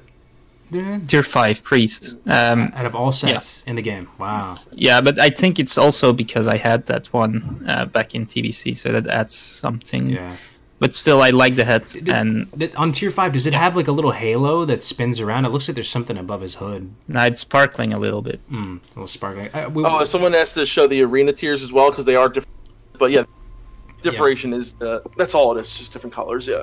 Ayle, we asked everybody last time on our TBC what their favorite armor set of all time was. Do you have a favorite one and the least favorite one here out of these? Like any class? Yeah, any class. Any class. Yeah. You're just curious. Yeah. I mean, I it's fortunate. It's definitely the tier 5 Priest set, and really? I played a Priest. You played a Priest too? No, I didn't play a Priest. Okay. But I think the way the shoulders and the halo, like it's a really angelic, fits into the Holy Priest motif. Yeah. How do you feel about tier 6 Warrior? That's my favorite. I think it's good. It's a very tanky set. Very fits into kind of like the Black Temple theme. I think that's where it drops. So I like it, but I still got to give the edge to the priest. Nice. I think tier 6 priest Defcamp. I'm imagining it in an undead. It probably looks sick on. Oh, it looks amazing. Shadow. Yeah. It works so well with Shadow. It really does. Yeah. Undead with that hood and like the shoulders on undead. Oh, I love the shoulders. Tight. Yeah. But my favorites are still tier 5 priest and tier 5 rogue. Absolutely. Pretty solid. Yeah. We're going to sneak Crixx in here. He wants us to just comment on Warlock real quick. Nice, moving on to Warrior real quick. Crixx has been dying to get in here, and he's a big brain. He's been very active on... Crixx, if you're watching, send me a friend request, man. I can't add you right now quite yet. So, I think all he has to do is join the call, right? Oh, yeah, he just has to join the call. That's why, yeah. Just hop in whenever you're ready, Crixx, and you can say your piece on Warlocks. I'll start moving over to Warrior, too, because we got to get Big Ale Gaming. His thoughts on Warrior. All right. I'm so excited for BC, guys. I wish I could play it now. So you want to play priest again, Defcamp? Oh, absolutely, without a doubt. I would, absolutely. So I'm not healing anymore in TBC, but if I would heal, I would probably not play priest this time. I think I would probably stick with paladin, see how it feels. I mean, paladin's not bad. It's just, yeah. Druid, honestly, if I would have a druid healer too. I would want to do both. Sure, it's fun. Ale, are you going to play Warrior in TBC? Is that your plan? It's really going to depend if I have people to play with. I really want to PvP on Warrior. PvE, not so much. They actually lose a lot going to TBC. They aren't the kings of DPS anymore. They do get a lot stronger a little bit later on. But early on especially, you're not going to see these crazy like all melee stack comps. Like the raid comps in TBC are a lot more balanced, and it's actually something that like we talk a little bit about, is that what's going to happen when you go to TBC, like what are all these warriors going to do, right? We were just talking about that last week. How many warriors are going to re-roll or just all be tanks? Their arrow is going to be over pretty well, not over, but you know what I'm saying, like they take a few steps down. That's what they. It is now the time of the warlock to shine. And speaking of warlocks, what's up, Crixx? What is up, brother? What's up, mate? Can you hear me? Can hear you loud and clear, man. Good to have you in here, my man. No echoes or nothing. We're good. No echoes, brother. Oh, perfect. Hello, man. How are you? I got mad when I woke up and missed it. I've been Maya's you guys. Hope everyone is safe out there. We're like, shit, we gotta get Crixx in here, man. But I'm glad you made it, brother. For real, Crixx, man. It's long overdue, bro. Crixx is actively playing Warlock on TBC, let's just say that. And has probably a very super fresh take on Warlock, man. Could you share with the people? I wish I read. I didn't see your guys's. I went and rewinded it to see where you were talking about in Warlocks, but I didn't see everything you guys talked about. We went over the specs, SLSL and stuff like that. You're rating on a Warlock, right? So like you have a pretty fresh understanding. How does it feel, I think I've hit every spec that you. I've played every spec you're gonna play in a Warlock so far. How does it feel, brother? Oh, it feels amazing. It feels way better than Classic. It feels like Classic, like how strong Classic feels. Yeah. Feels even way stronger. But you're like topping meters at all times. Damn. Hunters are pretty nutty too, though. And you have a threat reduction, right, now in TBC? Yeah, it's a dump too. 50%. It's a 50%. It halves all your threat that you're currently on. Wow. You currently have by everything within 50 yards of you. So you can pump 100%. You can go 100% all the time. 100% all the time. It depends on, like, in dungeons it's really hard because Seed of Corruption is a different beast. Yeah. Like, I don't know if people remember what Seed of Corruption is or how it works. But I remember Warlocks dying a lot in my. Yeah, Warlocks are having trouble in Classic with just Hellfire, which means they're going to have a lot of trouble with Seed of Corruption. But even with this, it's called Soul Shatter. The threat dump is called Soul Shatter. So 5-minute cooldown, cost a shard. What is the? It's an instant cast. You just pop it whenever you want. 5-minute cooldown, and it halves everything, and it's so nice. It saves you. What is the threat reduction on it? 50%. 50%. That is. And you have paladins now, right? Yeah, you have paladins. That's insane.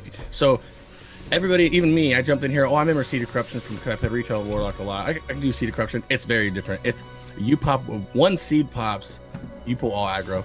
You're pulling all the aggro from unless it's a paladin. What if you Soul Shatter though?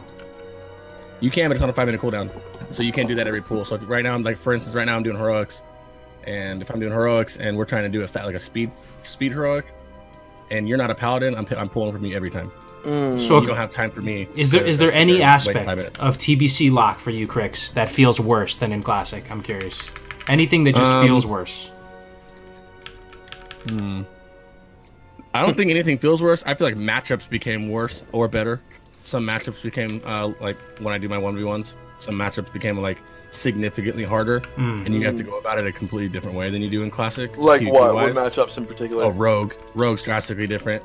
Shadow Step, Cloak of Shadows. I mean, if you think about when you play Kargoz, you play a Warlock, and you're in a duel with a Rogue, imagine you get opened up on a new Death Coil, and you just see their whole body turn black because they Cloak of Shadows, and you can't do anything to them, and they can just Shadow Step on you and just melt you.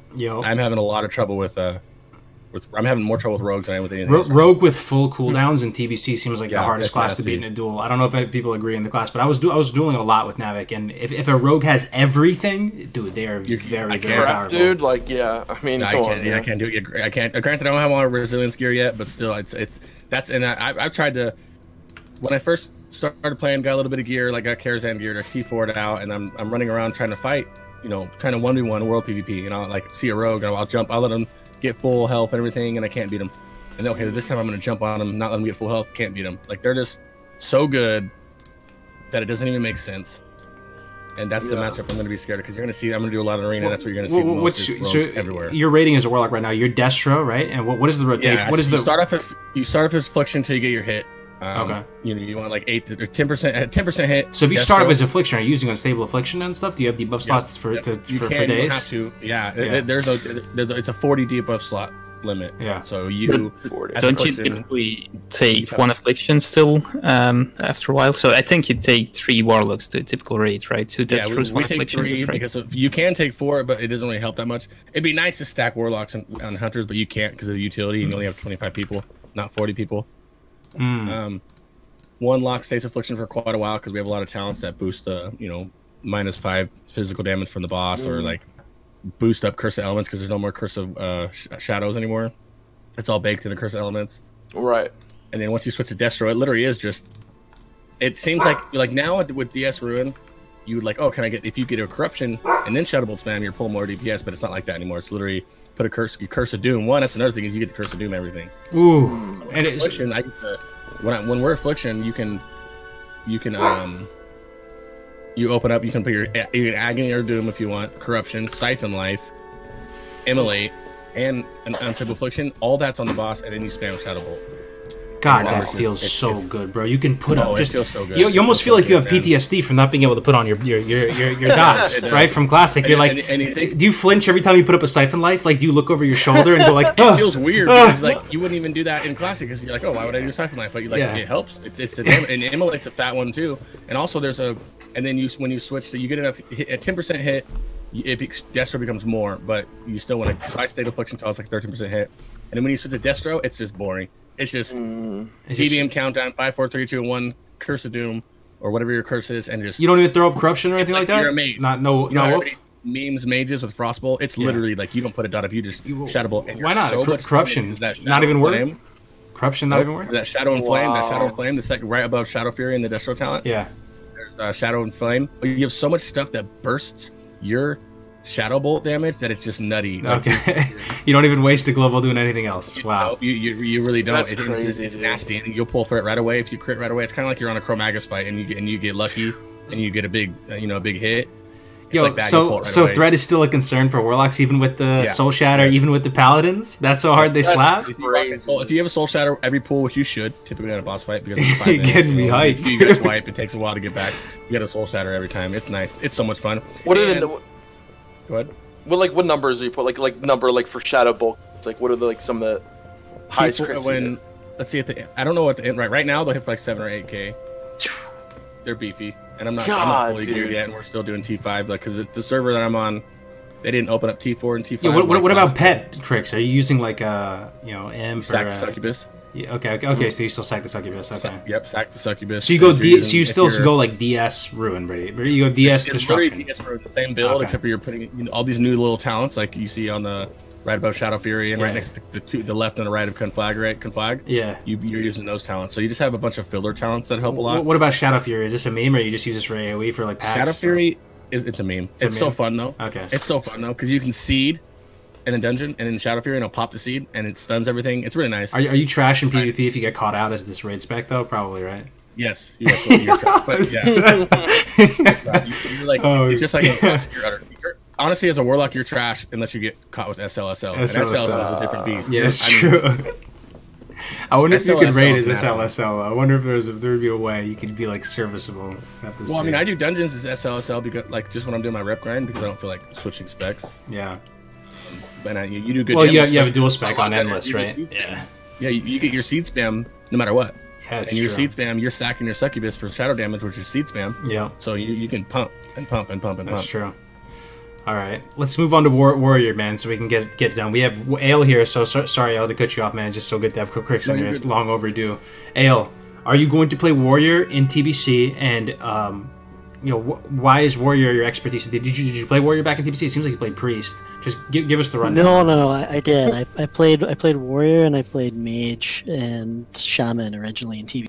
Okay.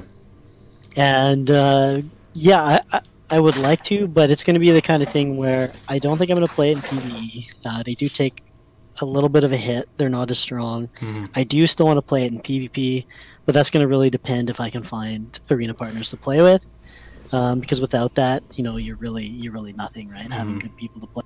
So like big changes coming to Warriors and TBC. A lot of the talents get moved around. Death Wish goes into the arms tree from Fury. Mm-hmm. As well, Tactical Mastery gets moved from arms into protection, which really helps. This makes it so, all the 3 warrior specs can get Tactical Mastery, which was a huge issue in vanilla. Moving stances, you just lose your entire rage bar. Sweeping strikes in Fury feels weird, man. Yeah, it does.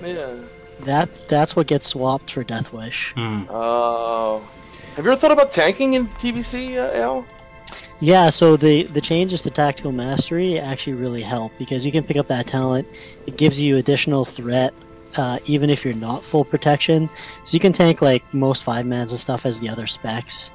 The threat does get a lot better going full protection. As far as I know, there's no like dual wield shenanigans or anything like that. No pure tanking in TBC. Yeah. Yep. One thing that seems kind of hype, Ayle, that I was hearing about, there's some people out there who like shill so hard for Arms Warrior raid DPS, like they love it, like it's like their favorite spec in the entire history of the game. I don't know what exactly is so fun about it, but they go Arms in a raid, and apparently they do pretty good ass damage. They make compilations with like grunge music in the back playing, slapping his arms, like, and it makes me think to myself, maybe you could do some PvP spec where you get the PvP, which is your Mortal Strike, and then you get to go into the raid and still kind of do some pretty good damage. Have you heard about that? That's kind of a little bit later on with Slam and Haste. I think it really gets into a place that it gets really strong, and having both factions with Wind Fury, even though Wind Fury does get a little bit nerfed, it gets quite good. Mm-hmm. Okay. So that's kind of where like it really picks up. I think late kind of into Black Temple, like the 2-handed Slam arms is quite. I see. And a lot of fun too, because you get those huge numbers with the 2-handers. Right? And Navik told me this, and I've heard this from a few people now, that Warriors are still the de facto main tank. So if people are curious out there, I don't know. First of all, do you agree with that? But do you agree with that? Yeah, absolutely. And the reason for that is just the cooldowns they have. I know Paladins. I think Paladins only like mitigation is when they're below like 35%. They get a damage reduction. Warriors still have Shield Wall, still have Last Stand. Even like to a lesser extent like Shield Block and stuff. They have a lot of really good ways to mitigate like really heavy damage on them, which the other tank specs don't. Like Druids. I think Druids might have 1 cooldown. Mm-hmm. They're pretty solid. Paladins as like a main tank, they can struggle a bit, but they are great at tanking 5-mans. They're great at off-tanking things, the Paladins. But yeah, as a main tank... Sorry. As a main tank, I want a Warrior, yeah. Sorry to disrupt. But the really cool thing, though, I think, in raids is you bring one of each, right? You bring Prot, Warrior, Protection, Paladin, and Feral Druid. Mm. Isn't it? Because I think you main tank with the Warrior, then you have the Paladin for certain AoE packs and stuff. And Druid can both DPS and tank, so when needed you have 3 tanks. So I think that's like one of the most I think that's one of the most popular combos. It is definitely. Yeah, you're strongest the more balanced you are, And if you don't have like a balanced comp, say you only have like 3 like warrior tanks, like you don't really hurt that bad, but you're definitely stronger having a varied classes and not as much class stack. That's a really good point, Dunedain. One thing I am supremely curious about, if any 3 of you or the chat have any knowledge in this. So Navik was telling me that threat isn't as much of an issue in TBC. And Crixx, you're saying that, you know, you can still, it feels like you get shadow vulnerability and you just will rip immediately. And that threat is potentially a concern here. And then the other thing you hear is that tanks are no longer going full zug-zug with itemization. They're actually choosing stuff like, you know, defense and resilience, expertise, and getting some of these actual tank stats. Which is it? Or do they both kind of just exist together? Is threat like an issue in your raid right now, Crixx, for, you know, for lots of DPS? Or is it kind of like Warlock slap so hard exclusively to Warlocks? What do you guys think about that? It seems like Warlock hunters slap harder than Warlocks, but they have some, you know, they have feign death, misdirect, so it's not a big deal. But if we don't have a problem, we just gotta wait, give them 2 seconds. Remember, because Warriors aren't Fury build dual wield tanking anymore. At least not right now. They're not. They're actually doing like I like that too. They're actually doing the real sword and board, what you're supposed to be doing. And if I have to give them a couple seconds just to build up. As in, like when the countdown's going, don't start spamming Shadow Bolt a second and a half before the timer goes down, or you're gonna pull them most likely. Yeah, Kargoz. The big thing with the Warlocks is the AoE threat with Seed. You'll see a lot of newer Warlocks pull with that because the threat on it is so huge. They're hitting all their targets around the Seed, and as a warrior, you know, you're T-clapping, you're cleaving, you're tab sunder, tab devastate, and stuff like that. It just isn't enough threat. So big time, you'll definitely see Warlocks and Hunters pulling a lot of aggro with like multi-shot and things off the start. The other classes, not so much. I was actually talking to Navik as well about the threat, and threat is a lot less of an issue. Like with the talents lower down in the warrior tree, devastate and stuff like that, it makes a huge difference actually, and threat becomes a lot less of a problem when it isn't AoE tanking. Warriors aren't that strong in AoE tanking though, so you're Druids. Druids are strong. Paladins really are the best, right? I mean, I have a Druid right now. That's just where Paladins shine. I feel like if it's single target, 2 target, I'd take a Warrior probably. I don't know. It's hard to say. I love seeing a Warrior still though. You still need one in your raid. Even Druid though, some people might think swipe hits out every target around you. It still only hits like 3 targets, so you have to actually manually kind of find swipe targets, and it'll hit the targets that are closest to the swipe target with it. So you have to, like, if you're tanking like 10 things, you just keep tabbing over to different targets and try and swipe them all and hit them to try and hit as many as you can. But it still feels kind of scuffed. Meanwhile, Paladins over there with like 9 million AoE things. Like, and not only do they can they AoE and hold the amount of threat that Paladins do have when they have threat. Like I don't know about you guys, but it seemed like when Paladin had 10 mobs on them, like they're not coming off them. They're fucking staying on them. And just like the amount of threat that they can put out is the Paladin's baseline taunt is an AoE taunt. Right, we talked about this last episode, which is interesting. Their taunt is an AoE taunt, right? Isn't it 3 targets? Put it on the person. How does it work again? You put it on the person. You put it on the person who has aggro. So and then you take it from them. Yeah, it's really cool. Yeah. And then Where Warrior really shines in TBC is definitely in Arena, though. Having Normal Strike, basically you have some really strong attrition comps. Usually Warrior Druid, Warrior Lock Druid. Having Death Wish as well, that DPS cooldown, they become really strong, especially as Warlocks and Rogues get stronger. Having a Warrior there, it kind of helps keep those a little bit in check, because Warriors are pretty strong against those classes. And people say that Warriors take a step down in TBC. One thing you have to keep in mind, that at least amongst the Arena community, they will rate Warriors up there as basically an S tier. Well, they put Resto Druid up in S tier, but right below Resto Druid, you have Warrior right there. Like, Warrior is extremely powerful in PvP. The key thing is, though, you have to be in a group type of environment, right? Because you're still kind of a potato if you get caught out. Unfortunately, the really cool thing though is even in PvE, you still think in the optimal situation, you still bring 1 arms, 1 fury, 1 protection. So all 3 specs really shine in PvE as well. Yeah. So I was just wondering, when you get a chance, because there's a lot of gaps, they say, like, that filled into the Warriors kit here in the TBC. Like, what are some of the new things that in the talents or abilities that Warriors have that separate them from Classic and make them feel better in some senses? Well, for sure. So the one thing Dunedain mentioned is that you do want to have an Arms Warrior, and that's due to Blood Frenzy, a talent directly to the left of Mortal Strike. Basically, Ren and Deep Wounds increases all melee damage costs by 4%. So where in the Classic you don't really have a reason to bring in Arms Warrior, the DPS just isn't there, the Mortal Strike debuff really doesn't matter. In TBC, having that 4% extra damage, that's huge, right? That's a reason alone to bring an Arms Warrior. And you can use Mortal Strike because you're not worried about the debuff slots too, right? It feels good with the 40 the 40 debuff slot, man. Yeah, it's definitely different. Yeah. Do you still have to manage them at all, Crixx? Like, are you? I'm sure you're close up to that 40. No. Yeah, we haven't yet, but if it is, it's just you got one Affliction like putting 5 fucking debuffs up there. You know, all I can do is drop any of them. You know. Okay. And you don't run an Affliction all the time anyway. After you get to T5, you're gonna stop running one, so then it opens up 5 slots. But you shouldn't have any issues at all. We haven't, at least. Yeah. Yeah, and then the talent changes, like I said, adding Tactical Mastery much higher up in the protection tree is huge, because that gives each of the specs, you know, the ability to change stances, retain some rage, as well as give bonus threat to, you know, non-protection warriors to allow them to tank 5 mans and things like that. Very strong. Mm-hmm. What's your favorite? Do you have some? Oh, also, I mean, Second Wind is sick too, right? Like, what are some of your favorites? Oh, it's so good, dude. You have some of your favorites. It's so hard to get through that sometimes. Yeah, some of the favorite, definitely Second Wind, because like as a warrior, the bane of your existence is, you know, being kited, being slowed. So being able to, you know, generate some rage and heal a little bit while that happens, that's really helpful. One of the abilities that you get that I really love is Intervene. Gives you just so much more ability to zip around. You know, somebody pulls aggro, you intervene onto them. Intercept. It's like an intercept to a friendly target, right? Yeah. You know, you're getting burst in arena, you intervene, get behind a pillar, get safe.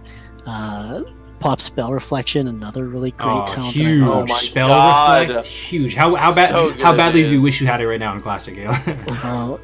I even now sometimes I'll like swap to defensive stance and hit my Spell Reflect macro, because like you know, when you're rooted in the Frost Nova, what do you do right now in Classic? You just eat it.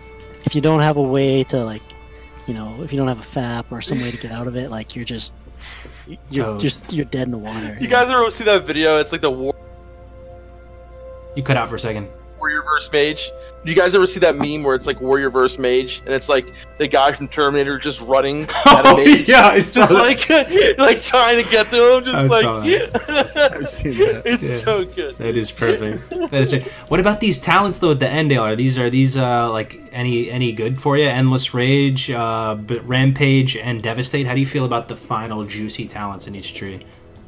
Yeah, for PvE DPS, Fury, you definitely have to pick up Rampage. It's pretty essential.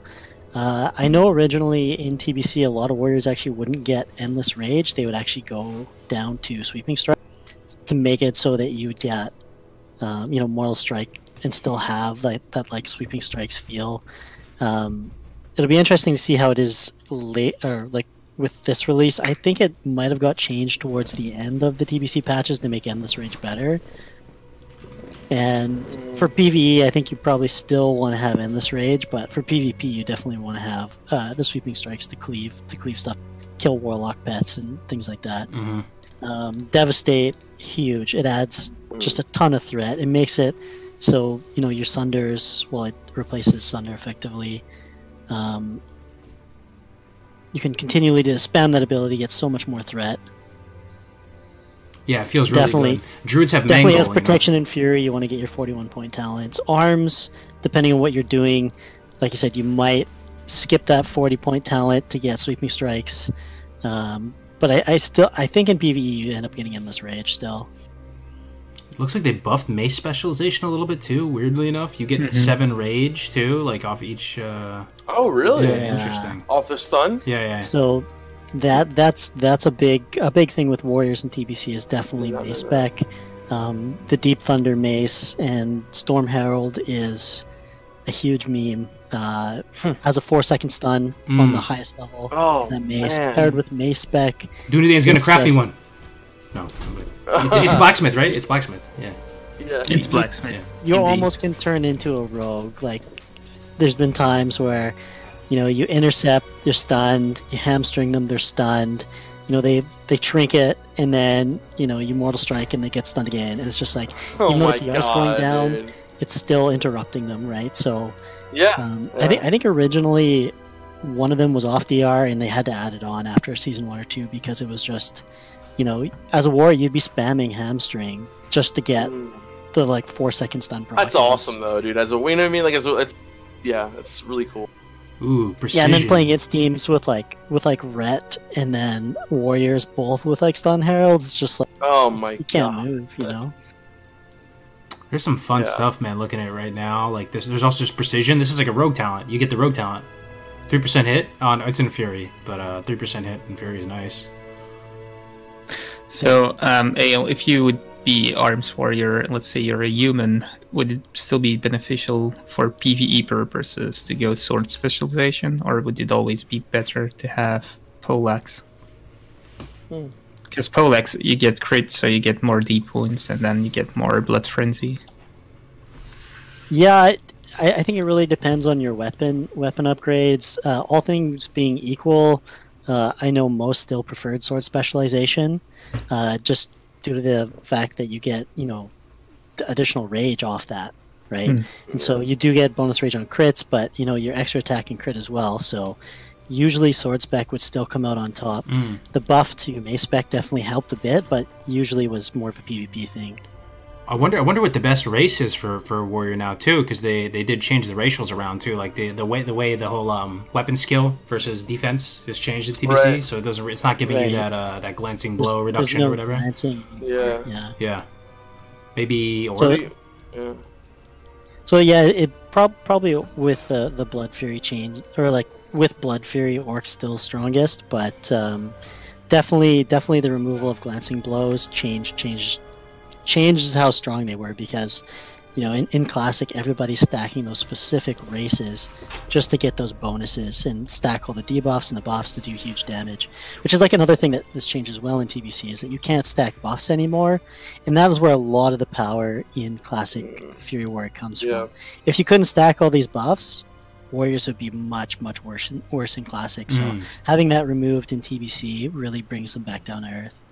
Are you excited for no world buffs, or what are your feelings on it? Because I am. That's the best part of the whole thing. I'm already raid logging Classic, but I at least get my world buffs. But it's just so annoying to you don't have to do anything. You just raid time. I don't mind getting it. It's just part of the routine for me now. It's crazy. But I'm definitely happy that they'll be gone. I just want to show up and go. Yeah. Have your consume. Yeah, the consumes, and that's it. And they're much more affordable, the consumes in TBC. It's true, man. And I'm saying that now, and because they're so annoying to get in Classic, we haven't even got them all yet. They're continuing to add them. I know. We got CG now coming, right? So it's just going to compound the further into Classic it gets. And thing is, I hope... Sorry, finish your thought. I know some private servers had changed it so that world buffs wouldn't work in instances, and I know there are all no changes, but it'd be nice if there was something made to change how world buff works in Classic. I know we've beat that horse a lot. Oh yeah. I wonder if it's one of those hurts so good things, because it seems on the surface level as we're talking about all this, debuff slots up to 40, so you can kind of just be free. You're liberated. You can use your abilities, right? Yeah. 2, you can everybody flash for the people. Everybody can, flash everybody for the people. Oprah flash. You get one. You get one. Let them eat cake or whatever that expression was. They always start with the oils you coat your weapons. There's so many different other like the food buffs. There's the oil buffs where you coat your weapons with stuff that give you just massive amounts of damage. Right. Different levels of flask and elixirs that you can use. It's just more fun. Everything about it is just more fun. The whole game is just drastically more fun. There's so much more stuff to do. The world is so much better looking. So world buffs, though, the reason why you can't, or they're not as effective in TBC is there's some nerf to them, right? You can't. They don't work past level 60 or something like that. 66 or something. I don't know. Some 63, something like that. Yeah, 63, I think. Yeah. Yeah, something like that. So anyway. they're essentially just basically gone. Yeah. You can still get them, but they don't work, right? 62. Yeah. There it is. 62. And funny enough, originally the tribute buffs didn't have that factored in. And that's Skarm's claim to fame, is that he was able to stack those and use them in TBC to do crazy stuff, and they actually had to nerf. Yeah, apparently they nerfed it because of him, right? That's what I heard. Yeah. Well, let's take a look at these armor sets over on the Warrior. I think oh, dude, Tier 6 is beautiful. That was my vote for whatever that's worth as far as my favorite armor set, and out of everything, I love the Tier 6. That's your favorite out of everything, Kargoz? Out of all of these, yes. Second would be the Tier 5 Warlock, actually. I think number one for me, you know, if you just see Orc Warrior, or let's say even honestly Night Elves kind of look cool with armor. I gotta say, like, especially with the Bulwark of Azeroth. I was just about to say Warglaive, Bulwark of Azeroth, Tier 6. It was the transmog I was using on my Warrior on retail, like, for pretty much forever. I got it. It was one of those things. I'm such a TBC boy, kind of, that once I got some of these TBC sets, I literally never changed my transmog, like, ever again. I was like, well, I have the best looking armor, and no other set can compete with these. I'm done. Yeah, I'm done. Finished. Got that. So, but what do you? Yeah, the Warrior sets are all the way on the right, guys. What do you guys think? I feel like the Tier 4 might be hit or miss. The T5 is just too nice. The T5 is so beefy, like on retail, even on retail, because the sets are, you know, the game is so different, but the sets are the same. All my stuff is T5: Warlock, Priest, Warrior. Oh, really? Warrior over 6? T5? Oh man, it does look way better on Orc. For Warrior, T5 is my least favorite. I like Tier 4 the most, and Tier 6 second. I wish Tier 4 is, to be honest, Tier 4 is one of the better looking sets of all the sets in TBC for Warrior, I feel. I think we really need to look at, like, on an Orc or Tarn too, because, like, I don't know, for me, I feel like Tiers 4 and 5 on humans don't look that great. I think Tier 6 looks great on humans. Oh, you know one thing I just remembered, though? I know you guys remember this. Tier 6. What's wrong with Tier 6? Look at Tier 6 Warrior. Chat, what's wrong with Tier 6 Warrior? Look at it. Lame. No, just look at it. Someone's gonna point it out. Boots? Yup. The boots don't match it, like, at all. There's actually another pair of boots you have to get when you're making, like, your transmog or whatever. Right. That matches the set perfectly, but for some reason the Tier 6 boots don't match. There's a pair of boots from Black. What the hell are they called? I actually, because I got this set on my in retail. And I remember exactly getting those boots, Kargoz, that match better. Yeah. Yep. There's another pair of the boots that fit perfectly. I don't know what they were smoking. I don't know if they put the same guy who made the lava on Classic. They put him on the boots for Tier 6, bro. He shit the bed. It was Ayle and Crixx. It's Ayle and Crixx brother. Yeah, the boots look way off. The other classes, though, all the other boots look way off? No, the Hunter one looks fine. Paladin one looks fine. Paladin one looks a little bit off. I see what you mean. Yeah, but a little bit. Yeah. Not as noticeable as the Tier 6 Warrior, though. No, but yeah, some of those BC boots, they have those boots that look like they just don't look right. They're like weird. You know what I mean? They're like funky boots. I wish I could show you an example. Fuck. Yeah. They look like some kind of clown shoes or something, but yeah, whatever. Anyways, we're going to move into just touching on ZG, guys, for a little bit before we wrap up the stream. We'll probably have to do a part 3 at some point. You know, we can talk about this stuff, you know, for endlessly, but in the interest of time, we'll start touching on ZG. ZG's coming out on the 15th, guys. That's 6 days away. I think, Ayle, are you going to be going for a world first of sorts, or are you going to be, like, going hard on launch day of it?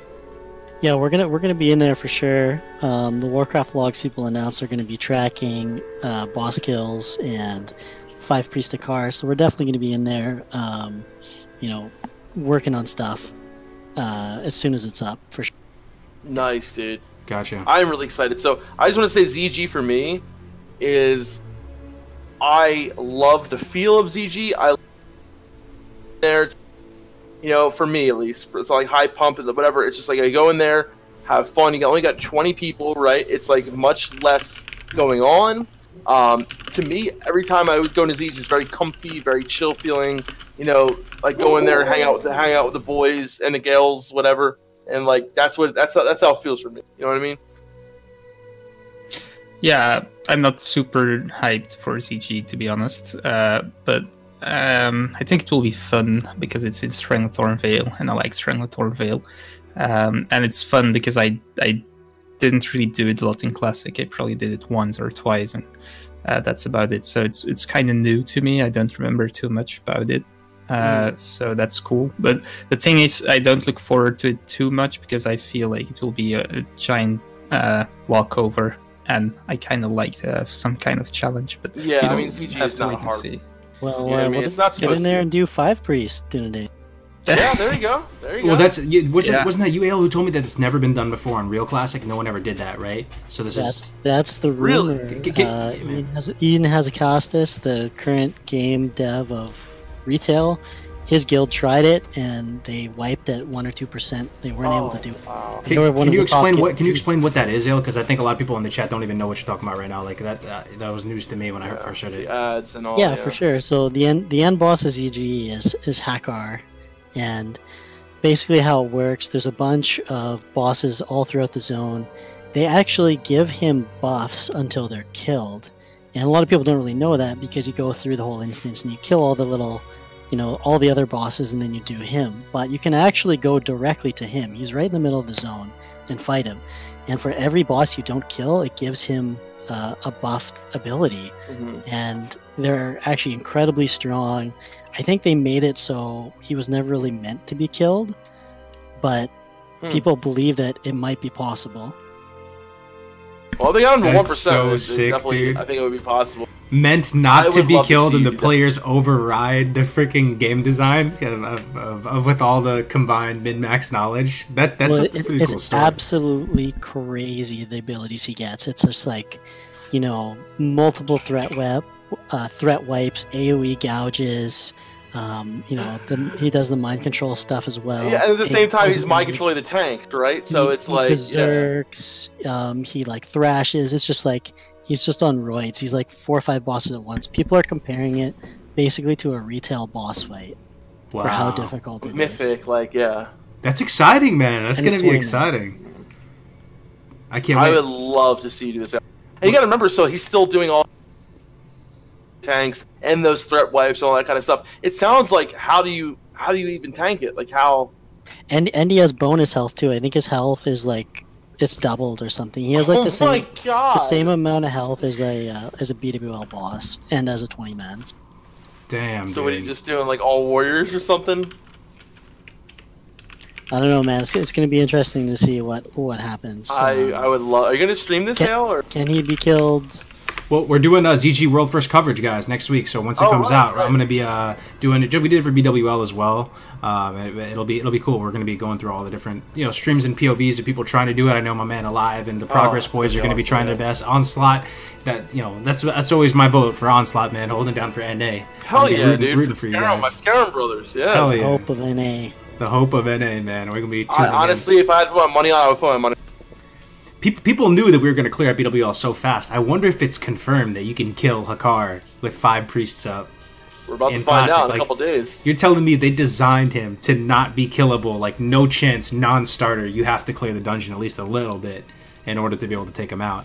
But well, if Ian tried, then it must be. I don't know. Well, he wasn't. Yeah.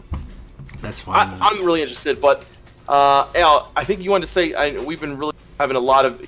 I think right now one of the biggest problems with the game is, the server transfers and the problems with Skyrim right now being 97% horde. And we're talking about TBC and I don't want this to happen going to TBC. So I know you have some things you want to say about server. Yeah, that's just something I wanted to touch on a bit. Is that us being on Skyrim, we're affected really, really poorly by how Blizzard did the server transfers. Yeah. First, by having the free transfers open. What happened is a lot of guilds on the Alliance ended up leaving. We had queues. They were outnumbered at the start, not by much, but by enough that they just decided that they were going to transfer. Now with this new round of transfers, as people know, Incendius has become full, Whitemane's become full. They've done the same thing. They've opened up free transfers from those servers. And the same thing's going to happen. Mark my words. They're opening free transfers. Whichever faction has less population, they're going to start moving off, and there's going to be a mass exodus.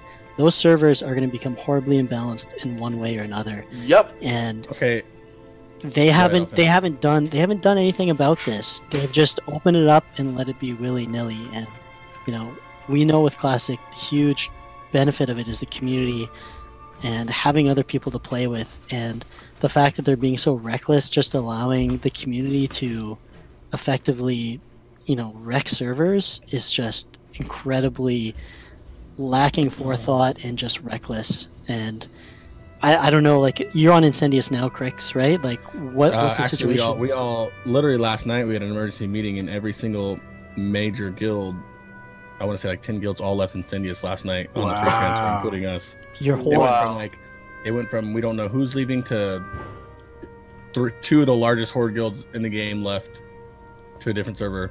We followed behind them, and now that server's dead. Completely This is dead. the biggest problem with this game right Incendious now. is dead? Completely dead. We had so we rated at 10 o'clock Eastern. You need to be in queue by 2 o'clock Eastern. You're not getting in the game What? to raid. Yeah, so that was everybody last night. We had an emergency meeting, super late.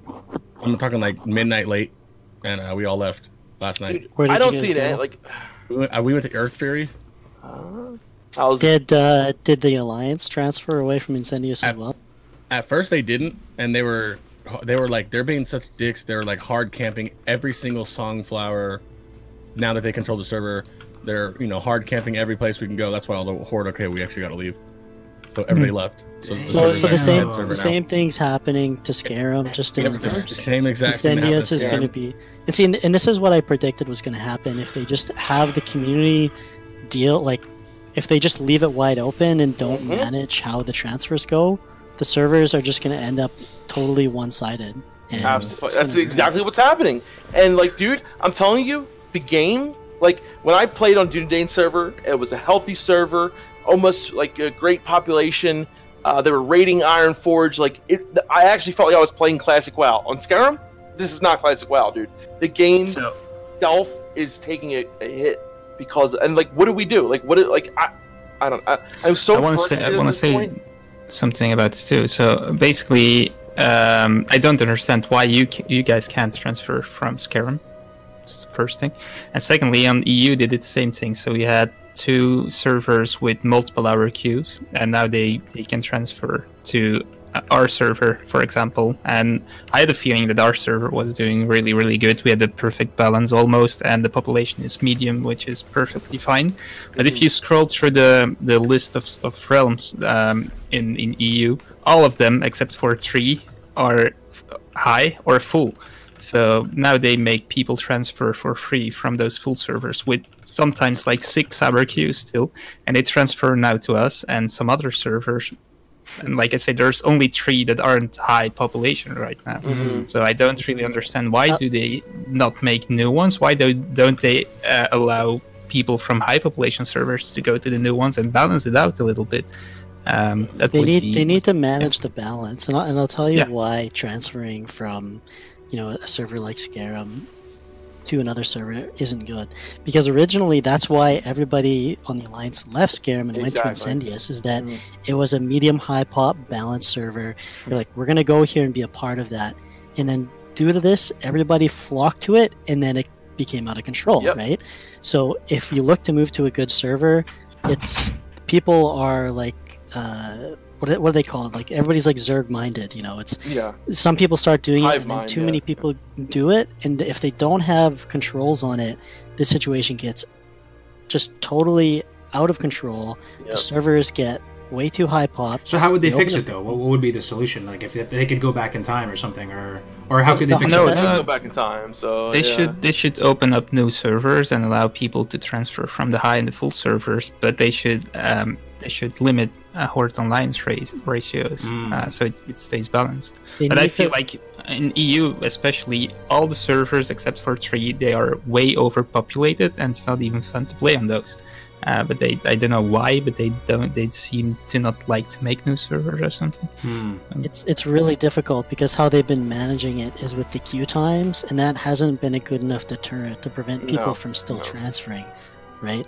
So that's the issue, is people are still like, bullheaded, continuing to play even though that there's huge queues. That isn't like preventing people from swarming a server. They need some way to either like limit character creation or transfers, something to keep the population balanced and managed, because without it, people are still going to do it, and then it just causes all these issues, and people end up having to pay, and and they're and honestly, guys, like, if there's one thing that needs to be worked on, and like we're talking about BC, like this needs to be fixed, because in BC things are going to get even fucking worse. So we need to figure this out now. We need to like do something, and like I don't like, they needed to go right by the community. I don't care how much money they're going to lose from, you know, transfers, whatever like this, but this has to be fixed before it gets worse, because it's only going to get worse. It's only going to get worse and worse and worse. It's true. Last thing about it, we deliberately choose to transfer to a medium pop server, and now it's filling up. So I feel that's it's not what we chose for. Right. I just can't believe that Incendious, people come into the stream all the time and they say, hey Kargoz, I'm looking for a really hype server where there's a lot of like activity, really fun server, good balance. Incendious was always the case study. It was one of the ones people would point to. Incendious, Grobulus.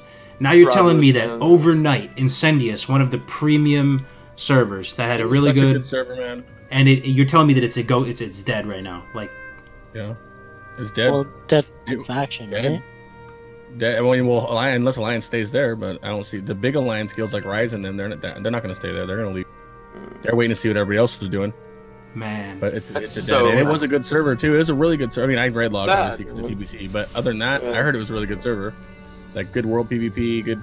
You know, they were doing 200 versus 200 world PvP and having a blast. So the best solution people that the chat provided one time towards fixing faction balance is that there would be a faction queue. Now, at the same time, Dunedain, you're saying that sitting in a queue is no fun, which is true. So would the solution be there should be a faction queue and they keep creating new servers so that they can have enough people? Would that be I'm totally not against faction queue, by the way. I'm against sitting in queue for multiple hours, but that's because they just don't have enough servers, in my opinion. Okay. Yeah, we'll see what happens. Well, hopefully we can learn a lot of these lessons from Classics of moving into TBC. Maybe they can not make some of the same mistakes, right? Because seriously, at least with it's a huge issue right now. Okay. Any final thoughts, guys? Well, I want to end on a positive note and just say, you know, I'm really looking forward. You're dropping out. Sorry. I'm having a lot of fun raiding. Looking really forward to ZG.